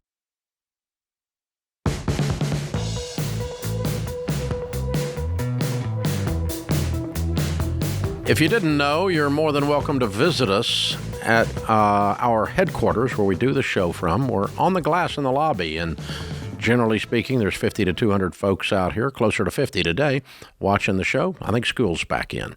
And we've got a big lobby, big bookstore. We've got free homemade chocolate chip cookies and coffee for those visitors. And you can sit and watch the show. We do it from 1 to 4 Central Time every day, Monday through Friday. Also in that lobby is our debt-free stage. And guess who's on the stage? It's Kevin and Ashley. Hey, guys, how are you? We're great. How are you? Better than we deserve. Welcome. Where do you guys live? We're from South Bend, Indiana. South Bend. Very cool. And how much debt have you guys paid? We paid off $30,000. All right. Cool. And how long did that take? 12 months. Good for you. That's quick. And your range of income during that time? We started with $30,000 and we're at 65. Wow. What do y'all do for a living? I'm an administrative assistant for a women's ministry. Mm-hmm. And I'm a full-time seminary student, and then I also work part-time for the school. Ah, very cool. So how'd you pay off $30K making $30K? Well, we lived in a family friend's basement, so that brought our rent down, and we were on the same page, and we just knew that we wanted to pay off our debt, so we got a few extra part-time jobs and just. But did you let Kevin eat at all? Lots of whatever was in the basement. We had a lot of 15 bean soup. 15 bean soup. Okay, well that's not as much as a 20 bean soup. There we go. Wow, look at you guys. So I mean, you're acting like broke college kids. Yeah. To knock out this debt. What kind of debt was it? 23,000 of it was student loans, and 7 was a car. Very cool. Okay, so now you're free, and you're continuing in seminary. Yep. And you're continuing as an administrative assistant. And so the plan is to get out of seminary and go into be a pastor, or what? Yeah, so I'll graduate in about 2.5 years, and then would be a pastor. And then I've also talked to the school about staying on there. So, but I'm willing to serve wherever God calls me. So, Amen. Pastoral role would be great. Good to be available. Good for you. And educated. Yep. There we go. Both. Very good. Congratulations. So what put you on this track? What made you decide to go all Ramsey? Yeah, so finishing up college right after we got married, we had the debt and the car loan, and we were making payments and realized we were just making no progress. And we said, we're just never going to be done making these payments. And that was discouraging.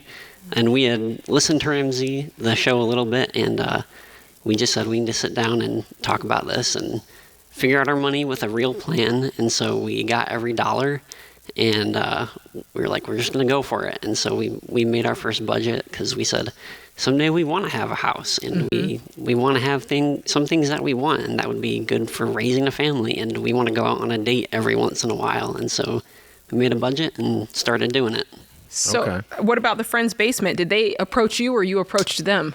We approached them. I had known them for a while and known that they'd housed some other people who were especially looking to go into ministry. So I just said, hey, we need somewhere cheap to live. Are you guys available? And they said yes. So that's where we started. Well, there you go.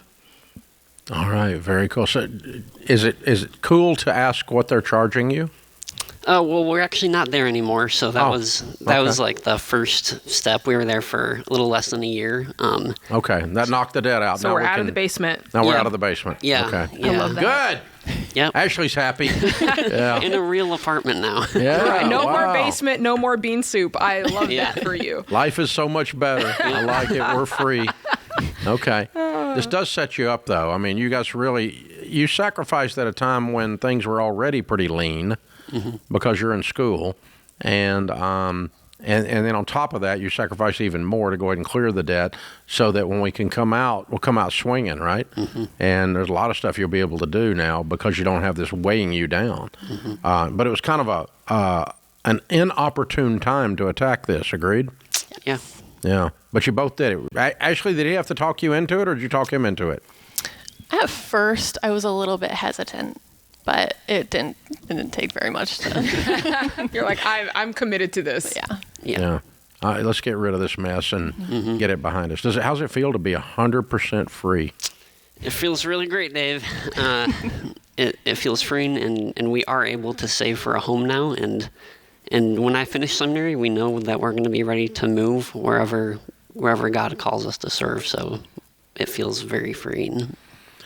You know, as a person of faith, as a fellow Christian, I've run into this a lot over the years of people who are serving one way or another. One of the places I run into is like young people that want to go on the mission field, but I've got $187,000 in student loan debt. You know, and well, you're not going on the mission field because you already made that decision accidentally.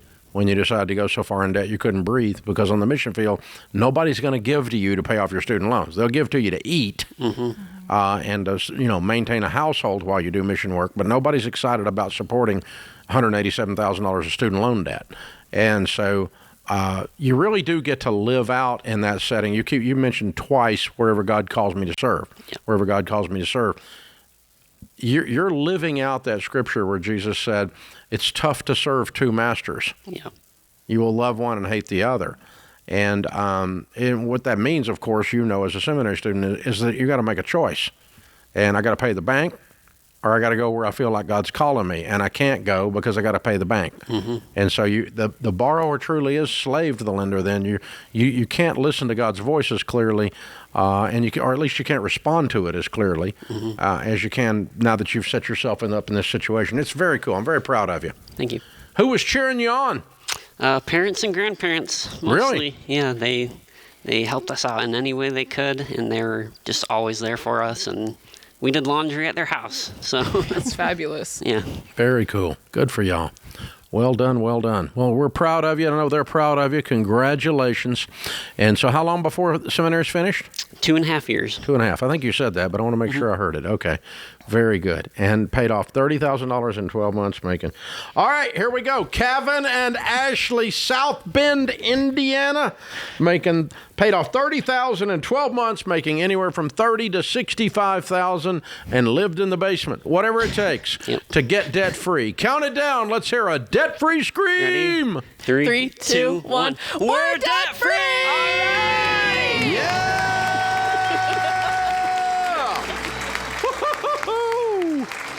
I love it. Well, a major sacrifice. I can't tell you how many people I know that are people of faith, Christians. You do too. We've both experienced it and watched it. That that God has blessed them financially. They've done really well financially, and they let somebody live in their basement or let somebody live in their condo. Yeah. And I've got one friend. He has one condo that's just dedicated to missionaries when they're home. That's really cool. He just leaves it open, and they have a place to stay when they come home. That way they don't pay a hotel. They don't have to live in a hotel, which is not as fun as a condo. When they come home for 3 months or something like that. It's just a short term. And it's all he does. It's what he does with the whole thing. And sometimes he has weird stuff happen, but most of the time it's just a great joy to be able to be generous. So that other couple with doing the same thing, that's living like no one else, so later you can live and give like no one else. They're on the other side of that, letting this little seminary student couple, brand new marriage, have a place to stay for almost nothing. Not fancy, but we're not trying to be fancy. We're trying to get out of debt. Yeah, getting the job done. And that's truly beans and rice. Only they did 12 bean. 15 bean. 15 bean. Have you had 15 beans? I didn't know there were 15 beans. I wouldn't. That's not a Southern thing to make soup out of 15 beans. That's not something I've run into. We'll have to learn about that when we talk to them. Yeah, at the break. we will. We will have to learn about that. It's a different. When I said beans and rice, I didn't know I meant 15. That's to a whole different level. Yeah. Yeah. A lot of 15 bean soup, but in the South, I guess we'd have pinto beans, or we'd have white beans and cornbread, black-eyed peas. That counts as yeah, we're getting close. Yeah, we keep counting up. We might get to 15. Tuna fish. Oh, go away. Get away from me. Gross. I knew that'd get you. I always just runs a little chill down my backbone. It's a scary sandwich. I love it. Cat food. Hey, I'm proud of them. Great young couple. How fun is that? Way to go, guys.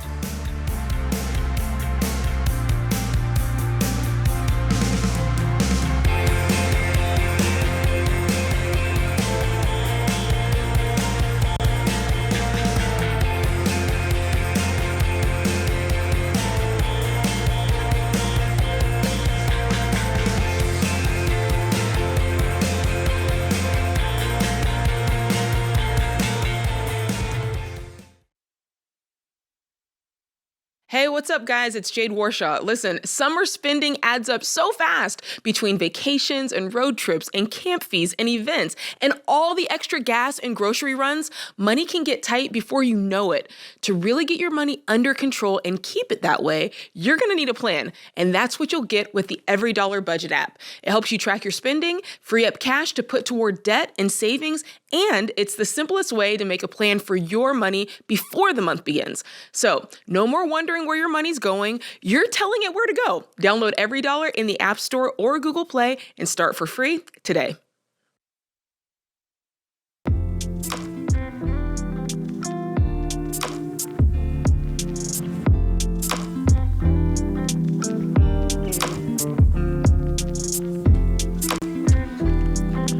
Our scripture of the day, Colossians 3:17, and whatever you do in word or deed, do all in the name of the Lord Jesus, giving thanks to God the Father through him. John F. Kennedy said, I would rather be accused of breaking precedents than breaking promises. There we go. All Shooting right. sacred cows instead of breaking my word. I like it. Jeanette is in Pittsburgh. Hi, Jeanette. How are you? I'm good. How are you? Better than I deserve. What's up? Hey, so my husband found out about 2 weeks ago that he's going to be losing his job at the end of December. And my question is, should we stop contributing to his 401k now, or should we wait until his time is done before we stop contributing? And then also, what should we do after he's done with the company? Should we, how should we refinance or, roll over that money to make money for us? Good question. We teach to always take your 401k with you. And roll it to an IRA. And so what I would tell you to do is go to RamseySolutions.com and find a SmartVestor Pro, which is someone in the investment business that we recommend. They'll have the heart of a teacher. And then you do what's called when he leaves, you do a direct transfer rollover. Now, what that means is that you sit with a SmartVestor Pro and you say, I want to put the 401k in these 4 mutual funds, and I want to roll it over into an IRA in those 4 mutual funds. And you sign all the paperwork. The paperwork is then sent directly to your husband's HR or former HR department, and they will send the money directly to the mutual fund. That's called a direct transfer. You have to do it that way or you're going to get messed up, because if they send you the check, they are required by the federal government to withhold 20%. How much is in his 401k? He has about $200,000. Okay, and so they would withhold $40,000. You'd get $160,000, but you're required when you do a rollover into from a 401k to a Roth to put all of it into the 401k or into the new IRA within 60 days, or you will be penalized. And you don't have all of it in the scenario I'm talking about because they sent 40 of it to the government on withholding, and you won't get it until April. Okay. So don't do that. Let the money be direct transferred and pick out the mutual funds. We suggest, and I personally do, Jade does, Sam does, Jade and Sam, Dave and Sharon, put ours across 4 types of mutual funds: growth and income, aggressive growth, and international. And I put a 4th in each, so about $50,000 in each. Now, what does he make a year? He is making about $48,000. Okay. What's he do? He's a warehouse employee, so he works for a communications company. But he does taking all the stuff in and taking it back out. Why are they laying everybody off? I think they're just looking to close down that warehouse. There's kind of a merger going on, and how long has he been there? 26 years. Wow. Yeah. Sheesh. So they're offering him a severance. I mean, he is going to get a severance. So that's how much? A good thing. 39-week severance at his current rate. Okay. So at least we have that. And then I as soon as December comes, we're going to start looking for a job for him. No, hoping that we can. We're going to get a job now. Between now and December, that starts at the end of December. January. But you start looking now. Okay. You know how fast Christmas is going to be here? You blink and it'll be here. Yes, I do. Yeah, don't blink and go, well, we got 39 weeks. No, listen, here's the plan. The day he gets laid off and they sign him up for the severance, a week later he starts the new job. That means you just gained a signing bonus of 39 weeks. That's right. Okay. Now, should we stop contributing now to his 401k and kind of work on paying off our debt? I mean, we do have a little bit of you debt. should have already done that, regardless of being laid off. I'm sorry. Yeah, how much debt do you have? I mean, we're definitely trying. I mean, I've been trying. No, you're not trying. You hadn't stopped it. You hadn't stopped contributing to it. Well, the problem was I was let go last year unexpectedly, and that doesn't keep you stopping to contribute. No, to him. What Dave is talking about is the best way to pay off debt quickly is to temporarily pause your investing so that you have all of your income to throw out your debt so that you can pay the debt off as fast as possible. So in your situation, no matter how much debt it is, go ahead and it's a temporary pause, right? Pay off the debt. Right. And then once you've stacked up 3 to 6 months of expenses, now we can press play on investing again. Do you guys have any savings? No, not really. I've been really just trying to pay off the debt. And then, like I said, I lost my job, so we kind of got set back a little bit. How long ago did you lose your job? I lost it last November, but I got a new job in January. So I've been, trying really hard. My son just got married, so we were helping them with the wedding as well. So there was just a little bit of a delay there. But we are definitely back on track. Like, he's gotten a second job. We're just trying to pay this stuff off so that we can breathe Jade's a right. little bit. Temporarily stop all investing and saving. Okay. And focus every ounce of energy you've got on reducing debt. How much debt have you got? It's $13,000 in credit cards, and then we still owe on our house. Okay, so only $13,000 and you're done. The feeling you've got to have around this is a never again feeling, because you experienced the job loss last November. He's experiencing the job loss now, and that would feel completely different if you had no debt with 6 months saved, wouldn't it? Right. So absolutely. that's what you've got to tell yourself is there's going to be another storm at some point in the future.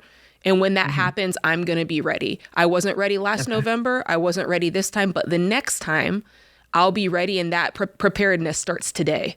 Right? Okay. Yeah. Yeah, very good. So, Jeanette, I want to reiterate, because I really think you drove by this on me. Get a job. Have him get a job now. Start working on it now. Okay. Do not wait, because it's going to sneak up on him. And December's not a good month to look for a job. No, it's not. Right. So September, for sure, I want him to have several good leads, if not already figured out, that says, okay, I'm going to have to start late. I can't start until January because I'm getting 39 weeks severance. Unless you want to pay me for the 39 weeks, I can't start early. But I really want to come to work here, and I want to come in January.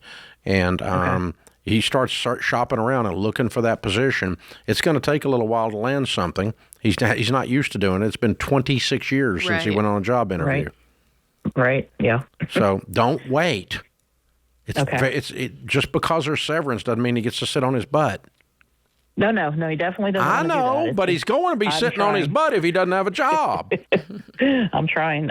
We got to line him up a job. Yeah. He's got to be ready to go January 1st. If they lay him off, first week of January, they lay him off last week of December. Wow. But 39 weeks of severance, so 6 months, 7 months, 8 months, which is not much for 26 years. It's not much, yeah. And if you're not careful, it can make you kind of lull you to sleep a little bit. Yeah, it acts like it's a lot of money. Oh, I got 8 months. No, you don't. Yeah. You get to put that 8 months in your pocket, extra money to build wealth with, and turns this job loss into a blessing. That's right. The goal is not to have to touch that. That's the goal. That's the thing. And turn it into a signing bonus by getting your timing lined up and your dominoes lined up, and then push that in domino and go, baby, go. Here we go. Go, get it. Let's go. And that makes all the difference in the world. But the human tendency is to act like December's a long way away. 39 weeks is a lot of exit ramp. Right. I'm okay. Everything's okay. And you're going to look up, and it's going to be December the next year, and you're going to be going, well, that's when we went through the hard patch. Yeah. Because I didn't get off my butt and go get a job. No, consider it a blessing to know. Oh, and by the way, if someone offers him a job for $75,000 this week, forget the severance. Got to go get it. Take it. That's more than your severance is going to be. Take it. Yep. He might figure out he's worth more than they've been paying him for the last 5 years. This could be, if you treat it right, the biggest blessing has happened in years, because it pushes you out of the nest and makes you go fly. Oh yeah, you have to believe that's it's the a point. Possibility. It's as big a possibility as a crash. Yeah. But you better get after it while you can. It's good stuff. That puts this hour of The Ramsey Show in the books. We'll be back with you before you know it. In the meantime, remember, there's ultimately only one way to financial peace, and that's to walk daily with the Prince of Peace, Christ Jesus.